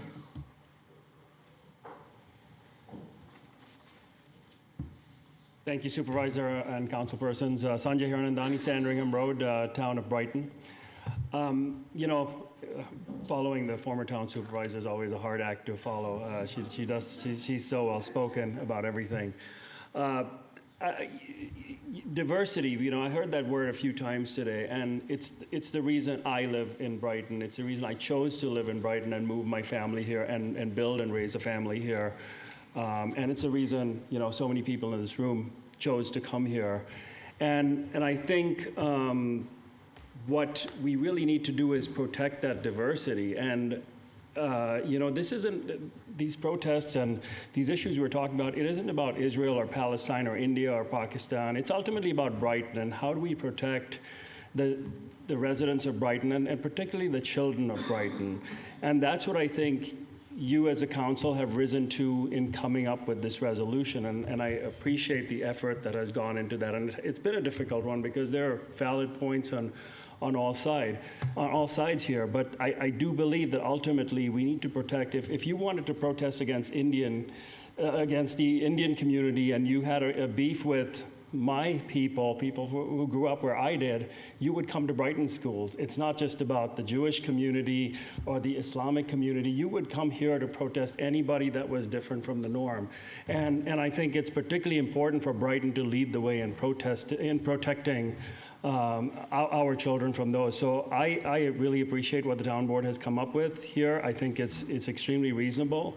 It's well crafted, and you have made some of us have been impatient in the past, as you know, over these issues, but you have worked it, and I really appreciate it. I think, you know, we have people here. My kids go to school with many of the kids of people in this room on both sides of this issue. And I think it's important that each of you is working hard to deliberate and protect that. And for that, I thank you and appreciate the work that's gone into this. Thank you. Elliot Fix.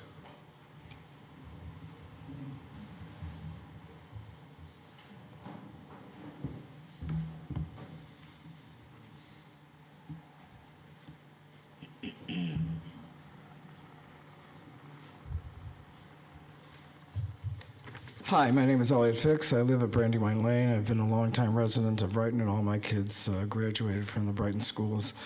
First, I want to commend the Brighton board for holding this meeting and allowing different points of view to be expressed. And up to this point, I've been very impressed with people's points of view. And my main concern is the protection and safety of our community members, and particularly our children. And the location of protests sometimes interferes with that concern for safety of our kids. So that's why I support the adoption of this plan to protect the kids. I'm also recognize the freedom of speech that's involved in protests and the different points of view that are expressed. And I might disagree with some of the protesters, and I also many times disagree with some of the hatred that is expressed in these protests and how our kids are exposed to that type of hatred. For example, up to this, we heard a speaker talk about what I called a political diatribe against Israel, that totally ignores the cause of the war, where hundreds of Israelis were killed, hundreds of Israelis are displaced from their homes, a rock concert where young people were murdered and slaughtered. And that's what happens in these protests. One position is presented, and everybody ignores the other position.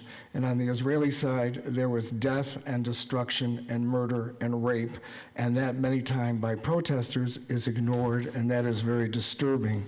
But again, the right of protest, the right to express divergent opinions needs to be protected, but it needs to be done in a safe environment. And I would just urge one more thing: stop using the word genocide. It is so misused, and it's so inappropriate, and it's so incendiary, and I think it does not create.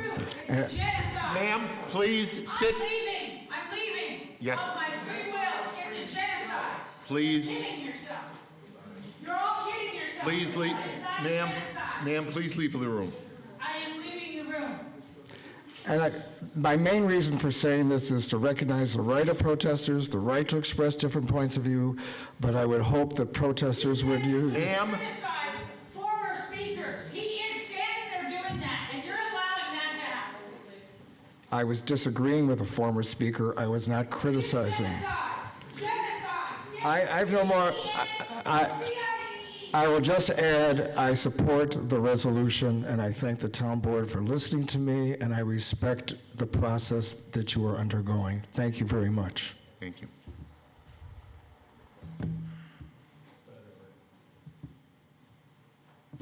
The next speaker is Paul Sanders. Good evening, everybody. Mr. Supervisor, Honorable Council, my name is Paul Sanders. I live on Fairmeadow Drive in Brighton. I am the father of a 12 Corners Middle School student. Well, not anymore. He's rising to the high school. What I really want to do is initially correct some of the misapprehensions I think people in the community have about this law. First, I want to say that the permitting law is one of the most, really basic vanilla local laws that you can imagine. There's really nothing in it legally that's controversial. It preserves both freedom of speech as well as public safety and order, and that was the whole point. I actually did a search for other municipalities that had similar permitting laws, and what I found, frankly, was endless. I mean, I'm talking about hundreds upon hundreds upon hundreds of very similar laws, and so many, I wouldn't even be able to make a list. That was my initial intent. I didn't even bother with it. And that's even if we limit it to New York State. There are many, many, many, many laws just like this, including this county. And every single provision in that law, I trust, was fully vetted by the town attorney, Mr. Mancuso, and modeled upon permitting laws that have been tested in federal courts and confirmed to be First Amendment compliant. And one of the misunderstandings, I think, is first the 5-day rule. If you read the law carefully, it requires 5 days notice prior to the demonstration, but there's more to it. It says that notwithstanding the foregoing, the Commissioner of Public Works or such other officer, yada, yada, yada, will accept applications for demonstrations whenever submitted and process such applications as soon as feasible to do so, considering the magnitude of the event and the resources of the Commissioner. So that really builds in discretion for immediate permits to be issued when required. For instance, if somebody wants to have a special event or a demonstration related to a recent news event. A second item I think there's a misapprehension about is the threshold of people that would require a permit. And there seems to be a belief that you can't get a permit and therefore you can't have any event or demonstration if it's under 20 people in certain parks, under 50 people in others. That's not how it works.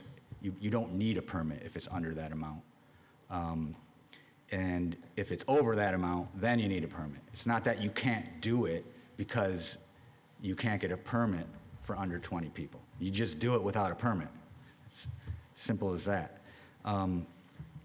Also, I think some of the comments made about the protest itself and how it wouldn't. This law is inappropriate, implying it would have prevented these protests. It would not have prevented these protests. The sign that was described by the lovely sign with the body parts hanging off it, that was described, that would have been able. You still would have been able to hold that sign under this law, so long as it complied with the separate independent signage law in the Brighton Town Code. But you'd still be able to have that sign. Still be able to protest, have your anti-Israel protest, whatever you want. You would just have to get a permit. I mean, these protests that happened in February were planned way in advance. There were flyers that were going around, all out for Rafah, something of that nature, and it was planned way in advance. And the problem is that it was specifically planned during dismissal next to a middle school where kids as young as 9 and 10 go to school. If the law had been in place then, I imagine there would have been a discussion about maybe having it after dismissal was over, or maybe moving it a little bit farther from the school or to another location, or at the very least, barriers and barricades would have been put up so the kids could be protected, okay? And they'd be able to, go where they needed to go. And it probably would have prevented the violence that happened, okay? The law enforcement would have had more notice, they would be ready, they would have been able to take action required in order to avoid violence that resulted in very serious injury and arrests, multiple arrests. And the final point I want to make is about, as we all know, demonstrations have been getting more and more violent. We have January 6th, okay? We have, what happened here in February. We've seen what happened recently in LA and New York City, where these demonstrations turned violent. People are getting hurt. People are getting injured. People are getting beat up. People are getting sprayed with bear spray in the eyes. it's just getting worse and worse. All the publications are reporting about how it's just going to get worse and worse going forward with the summer. And, you know, the fact that this protest triggered somebody made a comment that he traveled 30 miles and then threw eggs, something of that nature. That's exactly why we need a permitting law, because these things trigger people. And nobody's getting blamed for causing the conditions for the issuance of this law. It's just that, you know, the facts speak for themselves. There was a unauthorized demonstration outside of a school during dismissal of young children, and people were triggered and violence happened. Somebody's skull was fractured.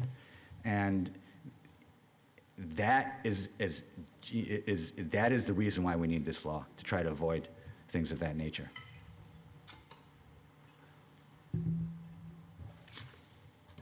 So, you know, and I want to thank everybody who spoke tonight, and I want to thank everybody who spoke over the last few months, people who spoke in favor of issuance of this type of law, and people who spoke against it, because I think actually those comments were also very helpful.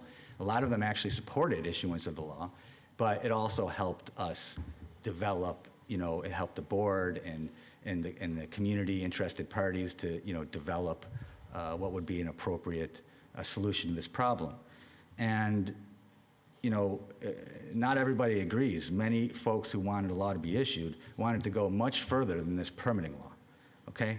And a lot of people who are against the law didn't want anything, no restrictions. They want to be able to protest outside of schools with, you know, with abandon, anytime they want, any content they want, you know, despite a risk of violence. And what happened was the board came up with a solution that was basically right in the middle. It was a balance. Didn't go as far as some people wanted. It went a little bit farther than other people wanted. And that is exactly how government is supposed to work. Everybody's supposed to be equally unhappy about the outcome. You know, and again, even if this didn't happen, even if this thing in February did not happen, this is still a good law, and it's going to be a net benefit to Brighton. It's going to, as a lot of other people comment tonight, it's going to enable law enforcement, emergency services to coordinate, and it's going to enable the town government to organize and make sure that everything is safe, everything is in order, while people are still able to, you know, engage in whatever speech they want to engage in. I urge you all to vote in favor of the law. Thank you. Thank you. The next speaker is Rajesh Barnabas.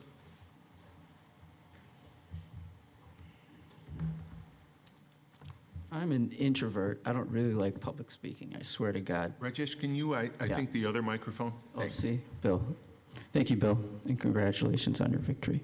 You worked hard for it in my neighborhood. I just want to say that my kids go to school here. I have 3 kids. They walk to school. My son's 15. He walks there safely. The biggest threat that he has is the traffic, the cars that go there, you know, and then the people that are crossing them are there to keep them safe. There's a heck of a lot more than 20 people that are going through that cross-section every morning, and there hasn't seemed to be like any change in the law, even though, so like it seems like duplicitous and hypocritical for people to care about the children and their safety now. The timing of it seems pretty ironic, to say the least. And what about the fact that we should, if you guys care about diversity, if you really truly care about diversity, how come we don't care about the diversity of protest? Because when it was, you know, all these different groups that have been protesting over the 100 years, it seemed okay, but then when Muslim and Arabic and black people congregate there, it seems like there's a major problem. And I'm for protecting the diversity of protest. And my dad's from India, and I can't imagine people ever having any type of change in policy if they censored the meeting of 20 people in a park. Like, imagine Gandhi's Salt March. You know, oh no, you can't congregate in a park for more than 20 people. And the fact that if we care about our children, like, part of that is not being super protective and treating them like infantizing them. And if you really have strong beliefs, they should be able to be defended against criticism. Like, if you really truly believe in who you are in your school, why do you have to be so protective about someone saying the opposite of what you are? Like, I don't understand that. Like, so, like, all the history books are filled with protests, yet we don't want to introduce kids to protest. I mean, these are sixth graders. They're not like babies, you know, like, I don't know why. We live in the safest damn suburb, in the safest damn county. I mean, not county, but like, Brighton is super safe. Why do we need to make it even super safer? It seems exaggerated for us to concern ourselves with this minutia of protests that happen like once or twice a year. Okay, can we introduce like some level of confronting the world once or twice a year? I just think this law is BS. I think the people that are here to push it are boy who cry wolves, like, big time. I can't take seriously this, all of a sudden concern for children and their safety. It seems really, the timing of it seems really hypocritical, to say the least.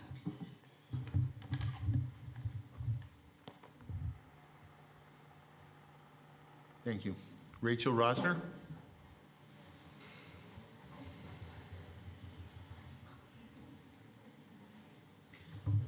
Good evening. My name is Rachel Rosner, and I have lived in Brighton since 1994. I'm not going to be giving my address because one of the members of the audience was taking photographs of the sign-in sheet with everyone's contact information on it, including mine. So I don't feel safe giving my address out in public. Yet again, what I thought I was going to say tonight is not what I want to say after listening to everyone else that has spoken before me, or those that I was here to listen to.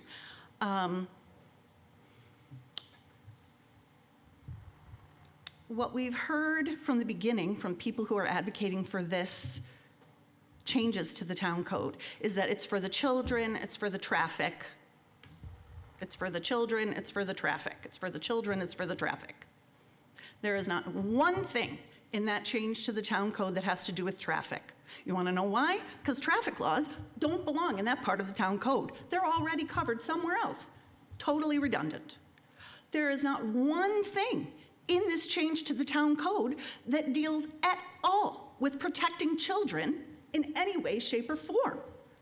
There is nothing in it that talks about escorting children to and from school or any such thing, because that is not within the town's purview. It just isn't.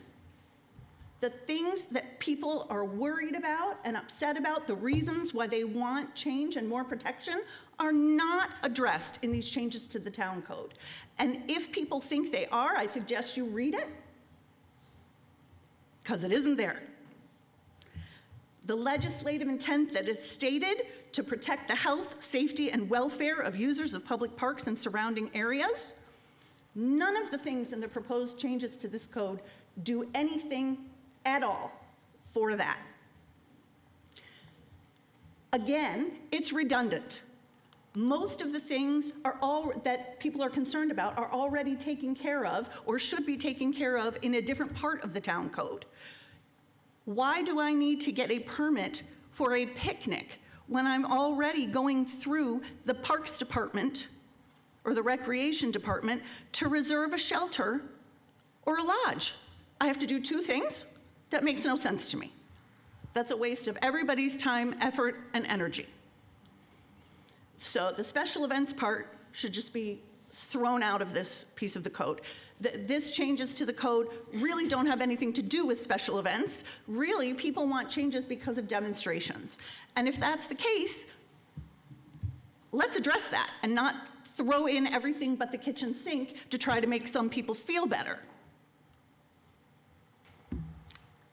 Did you know that if and when these permits are issued, they will not be available publicly?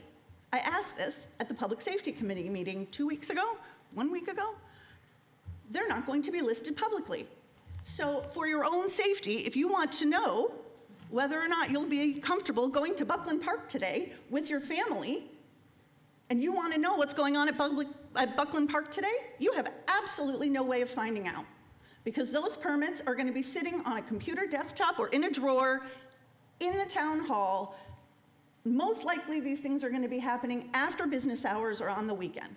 They have no intention of posting this information publicly. Even rentals that are currently happening and things are generally fine are not posted. If you go to a pavilion in a town park, you don't know if someone has rented that pavilion or shelter. It's not posted. So if I did get a permit to do something, and I show up with my permit and someone else is already there, I have no recourse. I asked during the Public Safety Committee meeting, what is my recourse? Shrugs. Could I call the police and have them come and remove those people? I guess so. But I won't be able to have my event, my graduation picnic, my family gathering, or whatever the case may be. This changes to the town code has no teeth. It does nothing.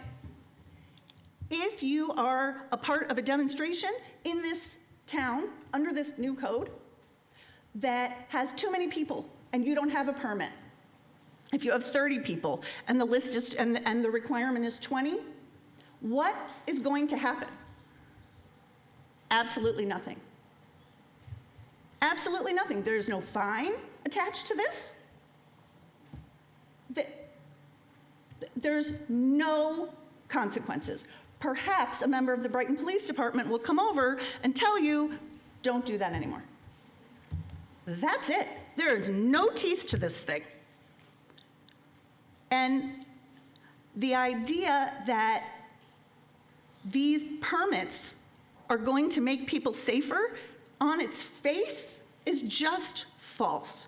As someone who worked as a Jewish community professional in the JCC at the same exact time where there was a shooting at the Los Angeles preschool at the JCC, I went to conferences and meetings and all kinds of things to figure out what in the world we should do to prevent that from happening here in Rochester. And guess what? There is nothing that those silly little permits that are going to be sitting on somebody's desktop on a Saturday afternoon will be able to do to prevent a car from driving into protesters or a man with a machine gun from shooting up children. This permit does nothing except for maybe make some people feel heard and maybe make some people feel like, oh, I can sleep well because I was listened to. Guess what? It's not going to make any of us safer. And the fact that potentially police will come to these events makes a certain groups of people in our town unsafe, feel unsafe, whether or not they are actually unsafe. If it's okay for some people to feel unsafe and not others, and the opposite is not true, what are we even doing here? This proposal does nothing for anyone. It does not make us safer. It adds to the administrative burden for people who work in the offices in the town, and it will do nothing to keep the children of our community or anyone else who chooses to come here to be safe. Thank you.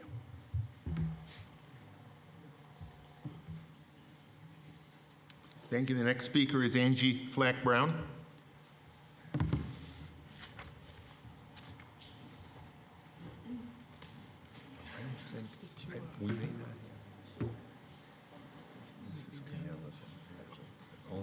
So my name is Angie Flack-Brown, and I live on Monroe Parkway in Brighton. I hadn't planned on speaking tonight, but some things came to mind, so I decided I would do that. I've lived in Brighton most of my life, except for when Can I ask everybody to, I know we've been here for a while, but please try to stay quiet so we can hear. Sorry, go ahead. I've lived in Brighton most of my life. I'm super grateful that we're able to do this tonight and have these conversations. This building actually feels like my home. When I was 10 years old, I came here and got my Red Cross certification for babysitting down in the basement. Spent hours and hours on the playground and all of those things. And you know, growing up here in Brighton, it was a really special place. I always felt loved. I always felt supported. I always felt like I was learning something new from my neighbors and my friends parents that were all very different from me. Yes, there is diversity in Brighton. The woman who said there wasn't isn't here, but there is. I can speak to it. I was raised by a community of people who invited me to their homes and taught me about different cultures, and I learned a lot. I am a big believer in free speech. During my college years, I was down on the mall in Washington, D.C. with hairy armpits doing the thing. But I just wanted to share a personal story. We've heard some comments tonight about, you know, kids aren't getting hurt here, and saying things is hurting their mental health. When I was in 6th grade at 12 Corners Middle School, right over here at 12 Corners, I came out of school one day and there was a protest by anti-abortion protesters, and they came up to us young girls and handed us pictures of bloody baby parts and showed us posters. I was 11 years old. I didn't know what that was. It scared the living daylights out of me. And I had to go home and ask my parents, what is this? I don't feel, and I'm just reiterating what other people are saying, I don't feel that it's appropriate for any kind of protests, whether it's a war or religious or medical procedures, to be 30 feet outside of a school where 11-year-old children are walking. Additionally, children are required to go to school, and in Brighton, if you live within a certain distance from the school, you are required to walk. These kids have no other way out. They have to go through 12 Corners. And I will say, and nobody else has said it, but I'll say it, the reason that these protests are happening in front of a middle school in Brighton, New York, is because they are protesting the Jewish community. I am not a Jewish person, but it's very obvious to me. I haven't heard about this happening in Irondequoit or Greece or Pittsford or Gates or anywhere else. So yes, this kind of thing, I think, needs to be looked at carefully. Can we move these protests to the front yard here? Can they be at a different park? I don't think being in front of a school is the appropriate place to do it, and I appreciate you thinking through these things and looking at other avenues. I think that the way that we can judge a community is by the way that we treat our children, and I would hope that we would keep our kids' emotional well-being as well as their physical well-being in mind. Thank you. Thank you. I do not have anybody else signed up on sheets that I have received. We've been doing this for a while. I'm going to look to see if there are any Zoom people raising their hands. If there is anybody else either on Zoom or outside, we may have to take a break to accommodate our stenographer who has been doing this, well over an hour now. So I don't see anybody with their hands Zoom raised. I don't see anybody going out to sign up, and I don't see anybody bringing in a sign-in sheet. As I mentioned earlier, we are not going to be taking any action tonight. It is my intention to hold the public hearing open. We will continue the public hearing at our July 10th meeting. We may take action at that time. So, seeing nobody else, we are going to move on to the next item on our agenda. We have no items. Supervisor, Why don't we? If I may, may I? Hang on, let me ask. I would like to recommend a motion to continue the public hearing for the proposed local law for the July 10th, 2024 Town Board meeting. Thank you. Would someone make that motion, please? Bill, I move that we continue our discussion regarding the amendment to local law 113 to our next meeting, which is July 10th. Continue the public hearing. The public hearing, yes. I'll second. We have a motion that has been seconded to continue the public hearing to the July 10th meeting. Is there any discussion? Dan, please call the roll. Councilmember Werner? Aye. Councilmember Wilt? Aye. Councilmember Corrado? Aye. Councilmember Salzman? Aye. Supervisor Mealy? Aye. The motion, the public hearing will be continued at our July 10th meeting. Thank you, John. Thank you, Supervisor. We have no communications. We have committee reports, and I will start with Community Services. Bill, do you mind if I make a point of personal privilege, just a Sure. 5-minute let's break? do that. We've been here for. Let's take a 5-minute break. We'll try to get back at 25 after 9 on that clock up there. Thanks, Bill. If I could, I'd pass you my cord. I've got enough.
Yes, thanks, Bill. The Community Services Committee last Wednesday, June 18th, among the items that we discussed were under continuing business, park issues, the playground at Brighton Town Park installation was discussed.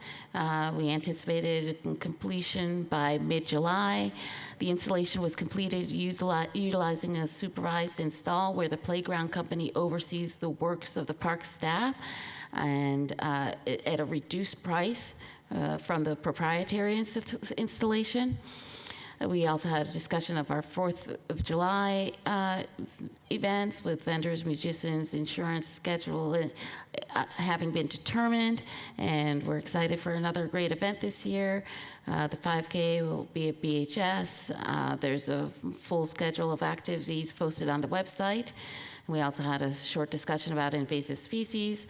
Under recreation programs, our summer camp program discussion included the fact that almost all the slots are filled, indicating that we're fulfilling a critical need in the community for flexible, affordable childcare options.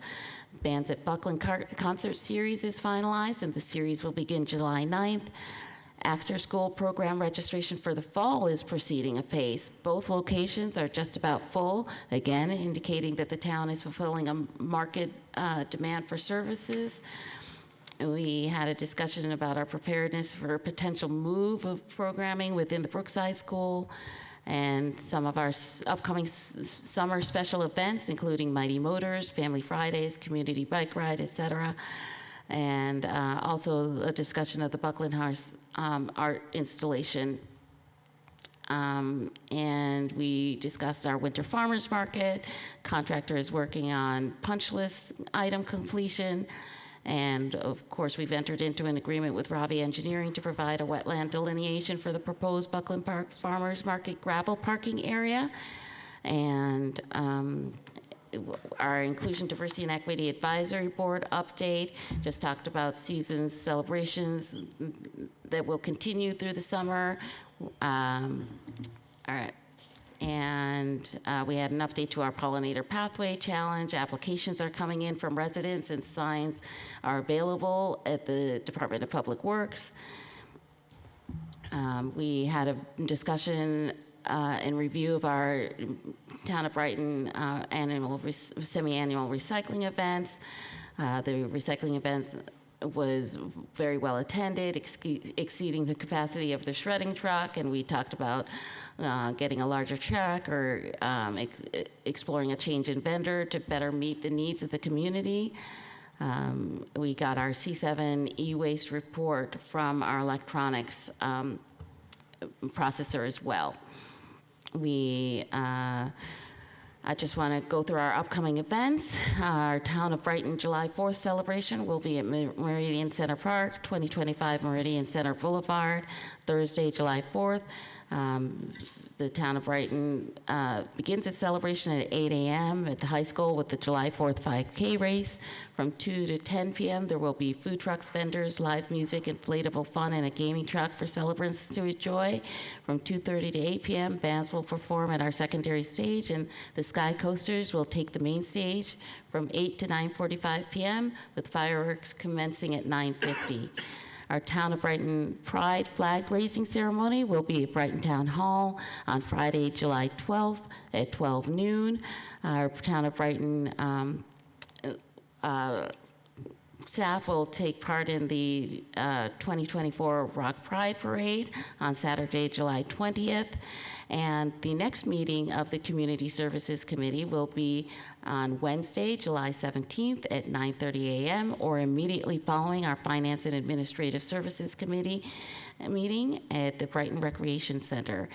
Members of the public are encouraged and invited to attend.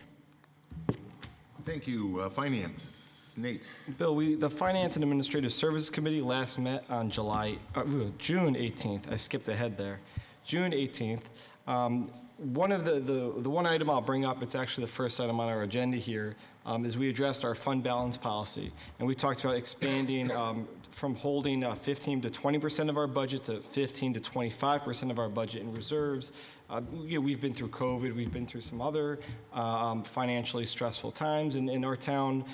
We decided to take a little bit more of a safe approach, and we have the luxury to do so because our Director of Finance and Earl and his team do such a great job of managing our finances. So that item's on the agenda today. The rest of the items we discussed are on the agenda, and I think I'll leave it for later in the meeting. Thank you. Public safety? Bill, I reported on the June meeting at our last town board meeting. Our next meeting will be July 9th at 0800 here in the auditorium. Great. And Christine, Public Works? Public Works has not met since May due to unfortunate staff illness, but all staff are hale and hearty now. And so the next meeting will be July 9th at 9 a.m. Or if public safety ever runs long, it will happen when public safety concludes. Thank you. Moving to, we have no old business, moving to new business, reading and approval of claims. Nate? Bill, earlier today I reviewed claims totaling $724,698.71. One notable claim includes a payment for body camera services for the police department. And I wanted to point that out because our police department is open with our body camera footage and always has it on, and I'm proud to say that because I know that's not the case in every municipality. So I wanted to highlight that.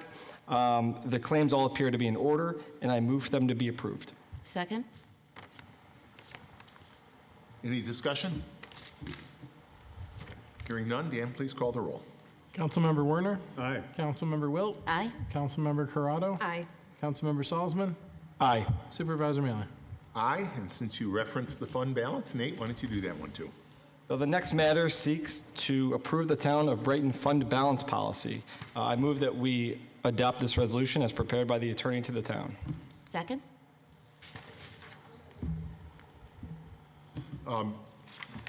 You gave a brief summary, but you know the fund balance policy is something that is an important part of our overall financial development and planning, and it's also something that the New York State Comptroller feels very strongly that it's important that we have, and it be one that is Goldilocks, if you will, not too hot, not too cold, not too much, because then the question is, why are you holding so much when you could be using it to reduce taxes, and not so little that you aren't prepared for those major events like COVID. I was reading an article today, actually, about many municipalities, not us, who are in more difficult financial straits, partly because they have used COVID money instead of for, individual. They put it into recurring, and the money's gone, but the recurring expenses are still there. So we haven't done that. We've continued to manage the finances prudently. And I think, as Earl so aptly put, people talk about having a 60 to 90 day cushion for personal finances, and this is very close to a 60 to 90 day cushion savings account for municipal. That's for our sort of headline account. For our, our main account, some of the other accounts, we have smaller recommendations. All is set forth in the proposed policy. So we have this motion to be seconded. Any further discussion? Earl, anything you want to add? No, I think that covers it perfectly. Great, thanks. Perfectly. Wow. High praise. Okay, motion seconded. Dan, please call the roll on the fund balance motion. Councilmember Werner? Aye. Councilmember Wilt? Aye. Councilmember Corrado? Aye. Councilmember Salzman? Aye. Supervisor Mealy? Aye. Robin, the next one. Certainly, the next matter seeks to authorize the supervisor to enter into an agreement with Dominic and Daughters for the replacement of trusses in the concessions building at Buckland Park for an amount not to exceed $27,000, and authorize the finance department to make any necessary budget amendments. I move that we adopt the resolution as prepared by the attorney to the town. Second. Discussion. Pretty self-explanatory, and we did discuss this in finance. Hearing none, Dan, please call the roll. Councilmember Werner? Aye. Councilmember Wilt? Aye. Councilmember Corrado? Aye. Councilmember Salzman. Aye. Supervisor Mealy. Aye. Chris? Bill, the next item is to accept a New York Division of Criminal Justice Services Law Enforcement Technology Grant for technology upgrades in the police department in an amount not to exceed $879,150, and authorize the finance department to make the necessary budget amendments to accept that grant. I move that we adopt the resolution before us. Second? Chief, this is great news. Talked about it in committee, but love to hear your thoughts and any further plans you've developed. I saw you reading the resolution. That's a lot of money. We have, quite frankly, I've been doing this 30 years. I've never known an agency our size to get that kind of an award. But the governor's been very gracious with the money, and the intent behind it is to help us more effectively solve and prevent crime. If I can leverage technology instead of using personnel resources to go out there and fight crime and solve crime, I'd like to buy some things, especially like for some traffic safety equipment, some speed signs in the neighborhoods. I'd like to take a look at and explore some license plate reader technology to help our efforts in tracking stolen vehicles and deterring that theft, help us locate missing wanted people. As you know, we had a pretty horrific crime here just a few months ago in a neighborhood where a young lady was kidnapped. And if we would have had some of that technology in place, I think it could have cut down on the time. It took us, I think it was 18 hours to get her back. We may have cut that time at least a few hours sooner, at least. It was still extraordinary work. It was, there's no doubt. All the agencies involved. There's no doubt. So I'd also like to take a look at some drone technology that's out there. I've already had some preliminary discussions with the fire department. I was at their recruiting day where they were recruiting female firefighters, and one of the firefighters had a drone, and they could use that to put it above a fire scene to locate fire and hot spots on a larger building. So I'd like to partner with them. We already do that with the use of our UTV. So I've talked to the chief, and he's open to that. I'd like to also purchase some patrol car equipment, mobile printers, scanners. We're going to purchase cell phones in our vehicles. So all the vehicles that we have cell phones in them. They'll have apps on them. It'll help increase our communication abilities with some of the deaf and hard of hearing population that we have in this community. I'd like to also purchase some equipment for our UTV so I can make that year round, put doors on it, tracks on it, and use that in the winter. Scheduling software, as I joked in the finance meeting, we are still using a paper and pencil method to schedule our officers. So what has to happen is our officers come in at night, they literally have to look up on a wall, see paper and pencil of where they're working and the shift that they're working. They've requested numerous times to get an app-based scheduling software, so I'm going to look into doing that. I'm also going to look into upgrading our interview room cameras that were originally purchased on a grant probably 15 years ago, so I'm going to use the money for that. I'm also going to look at some training equipment, some virtual reality software, instead of having to go, say, to the firearms range and expend a lot of hours out there shooting our firearms. There may be some opportunities to do that with virtual reality. I want to upgrade some of our evidence technician equipment, digital cameras, crime scene mapping equipment, some video integration equipment. Our crime scene technicians go out in the field and say they capture surveillance from a convenience store. They bring that back to the office, and they need special software to be able to view that and put that into a different format. So I'd like to look at that. So those are just some of the things. And again, we shot really high for this, thinking that we would only get maybe a couple $100,000, but the state was gracious enough to grant us the full. So I'm extremely Can we go back and ask for more? No, but as you know, 2 board meetings ago, we were approved for $279,000+ for a grant. So that's $1 million. Yeah. That's a lot of money, and I'm very grateful for the state to make that available for us. Thank you. Further discussion? Hearing none, Dan, please call the roll. Councilmember Werner? Aye. Councilmember Wilt? Aye. Councilmember Corrado? Aye. Councilmember Salzman? Aye. Supervisor Mealy? Aye. Chris, why don't you do the next one? And too? the next is to amend the budget by transferring $95,000 from the forfeited property account to the police department's facility improvements account to fund the renovation of police locker rooms. I move that we adopt the resolution before us. Second. Chief, again. The lockers are 34 years old. They have a lot of broken parts. Some of them are unable to lock, which causes a security issue because our duty weapons are left in there. They're used every single day by these police officers. When you start here in the Brighton Police Department, you get issued a locker, and for the next 20 years, that is your locker every day that you go into. So I've gotten permission from the DOJ to be able to use the funds, so it's budget neutral. As we talked about at our CIP meeting, I don't normally put these huge requests into CIP because I know the fiscal constraints that the town has, and if I can find alternative funding streams to do some of these projects, I will, and I did, and I'm happy to be able to use it. Good. We have a motion and a second to make that budget transfer. Any further discussion? Hearing none, Dan, please call the roll. Councilmember Werner. Aye. Councilmember Wilt. Aye. Councilmember Corrado. Aye. Councilmember Salzman. Aye. Supervisor Mealy. Aye. Christine. Yes, the next matter seeks to set a public hearing on July 24th at 7 p.m. to establish Extension 111 to the Brighton Consolidated Sanitary Sewer District. I move that we adopt the resolution before us. Second. This is a single property extension at 2222 West Henrietta Road. We have copies of easements and other materials, but this will actually set the public hearing for the district extension. Jim, anything else, or John, anything else you want to add? Nope, that was accurate summary, Supervisor. Right. Then we'll be setting that public hearing for July 24th, our July 24th board meeting.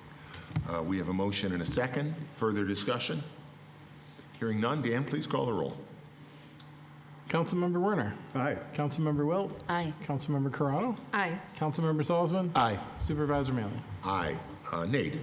The next matter seeks to accept a donation from Warren and Susan Simon for the police department in the amount of $250 and amend the budget to increase the police department gifts and donations account by the said amount. I move that we adopt this resolution as prepared by the attorney to the town. Second?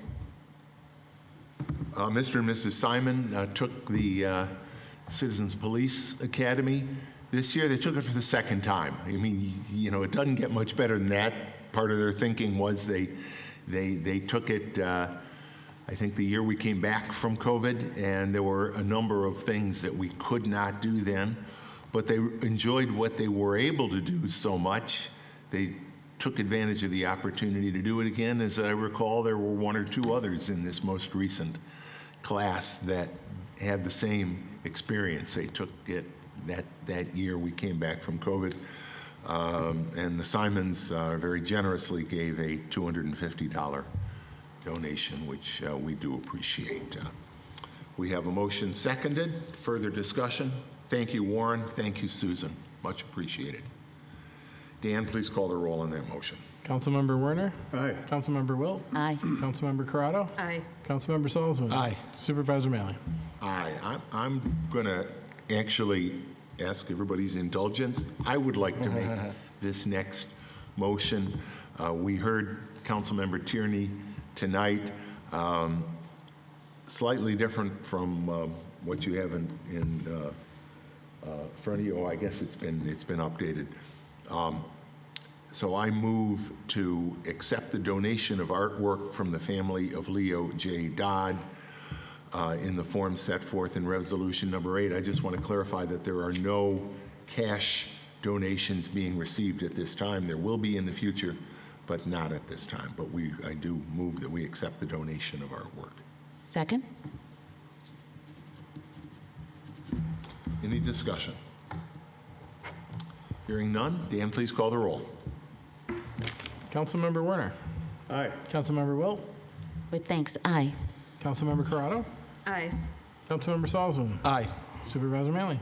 Thank you to Amy and Arlene, and of course to Ray and the inimitable May he rest in peace. Leo Dodd. Aye. Matters of the supervisor. One more Pride activity. We will be celebrating Pride at the Farmers Market on July 9th, which will be a lot of fun. We had a great Juneteenth, and I know we'll have a great Pride at the market as well. A couple of things I have attended this week that aren't really glamorous, but I think are really important. Monday, I attended County Executive Bellows' State of the County Infrastructure event. Excuse me. This year he has broken the traditional State of the County message up into 4 parts. Don't worry, I am not going to do the same thing. We're not going to have 4 State of the Town messages next spring, but I think it was a great opportunity for him to focus on 4 pillars of his administration. And the final one Monday was the State of the County Infrastructure. We know infrastructure takes many forms, whether it's county infrastructure or other agencies, whether it's the very visible, traditional, brick and mortar, sidewalks, streets, to high-speed broadband, which is an initiative that the county is a part of right now with a new grant, both for rural and urban areas in the county which are underserved by broadband. And some of that infrastructure we don't even see, like the sewer system, but you want to make darn sure we've got well-maintained sewers. We've seen the collaboration in the past year. Collaboration is so important. It's important to engage in a professional way with our colleagues in government, as we have with Monroe County, and as a result, the county reconfigured as they repaved Elmwood Avenue, installed bike lanes, making Elmwood Avenue safer. They are going to be in the process of doing a similar project on Brighton Henrietta Town Line Road. We signed off, we strongly supported the Elmwood project, as did cycling groups like Reconnect Rochester. And the same is true on Town Line Road. We've supported that, as did the town of Henrietta. So that's a great opportunity, again, to work with the county to see this improved infrastructure. Sidewalks, great new county program, half off sale, if you will, on sidewalks. The county is offering to provide grants for as much as half of the cost of new sidewalks along county roads. We had a lengthy discussion of a number of those segments that might be good candidates for taking advantage of the county sidewalk grant. We had a further follow-up meeting just the other day between Jim Sprague, Christine Corrado, and myself to drill down a little bit into what we heard, the challenges that some of those segments face, how much they will enable us to connect neighborhoods, how much they will enable us to connect schools. So we worked a little harder on what our priorities might be. We're getting a little more information about what the county is looking for in an application, and then we will be making an application to the county to take advantage of the sidewalk program. So that's infrastructure. This morning I attended, sounds the same, it's another state of, but this was the state of EMS in Monroe County, and it was really something put on by both for-profit and not-for-profit EMS providers in the county. Fire service providers were also there, elected officials, several supervisors were there, myself included, as well as staffers and county legislators. So a great crowd. We've been fortunate so far. We have great EMS service from Brighton Volunteer Ambulance, but as we know from talking to them every month at our public safety committee meetings, they face workforce challenges. Volunteers are so difficult to find given the magnitude of training obligations, and honestly, once people get trained, they often go out into the paying positions. Many of the volunteers are paid ambulance staffers. Reimbursement rates are a challenge. The fire and ambulance structures are very different. Ambulance has reimbursement, whereas fire is really paid for by taxpayers. And we had some discussion about whether they could be put under one roof. It's very difficult because they have different funding structures. There are no easy answers. We are still ahead of the curve. We've seen basically in the northeast part of Monroe County, ambulance service basically have to be replaced by reliance on for-profit. We all agreed around the room today that local emergency medical service is the best emergency medical service, and with our leadership here, that's something we're going to try to consider. But I'm really appreciative that those agencies and working with the county are holding meetings like this where we can get together, discuss best practices, discuss our own community circumstances, and continue to move forward addressing public safety in our community.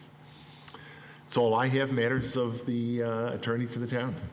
Thank you, Supervisor. No new matters to report, but I would request a short executive session to discuss the lease of real property by the town, where the discussion could affect the value thereof. Thank you. Matters of the clerk?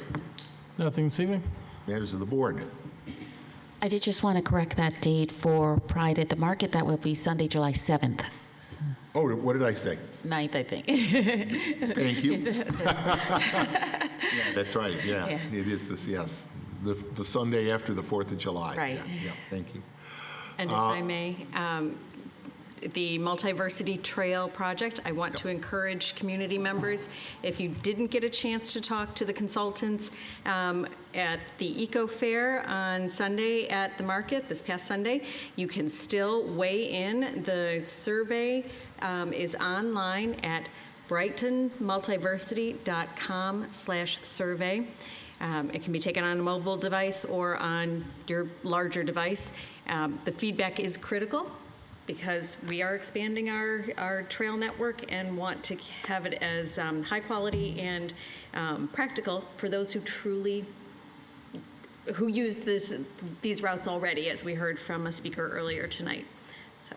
Yes, absolutely. Thank you, Christine. And you know, you talk about the Eco Fair. Part of what we're going to have at our Pride, we're going to have cultural activities which really work well at the market, but we're also, similar to the Eco Fair, a number of organizations in the LGBTQ+ community will be tabling at the market that day. So I think that's really helpful in terms of continuing to advance our high priority DEI activities in the town. Thank you to our interpreters. We're almost done. We appreciate you hanging with us all night. Can I have a motion to go into executive session to discuss the matter of the lease of real property by the town? Bill, I move that we go into executive session to discuss the lease of property by the town. Second. Dan, please call the roll. Councilmember Werner? Aye. Councilmember Wilt? Aye. Councilmember Corrado? Aye. Councilmember Salzman? Aye. Supervisor Mailer? Aye. I do not expect that we'll be coming back out into open session, so we will see you at our next meeting here on July 10th. Have a great evening, everybody.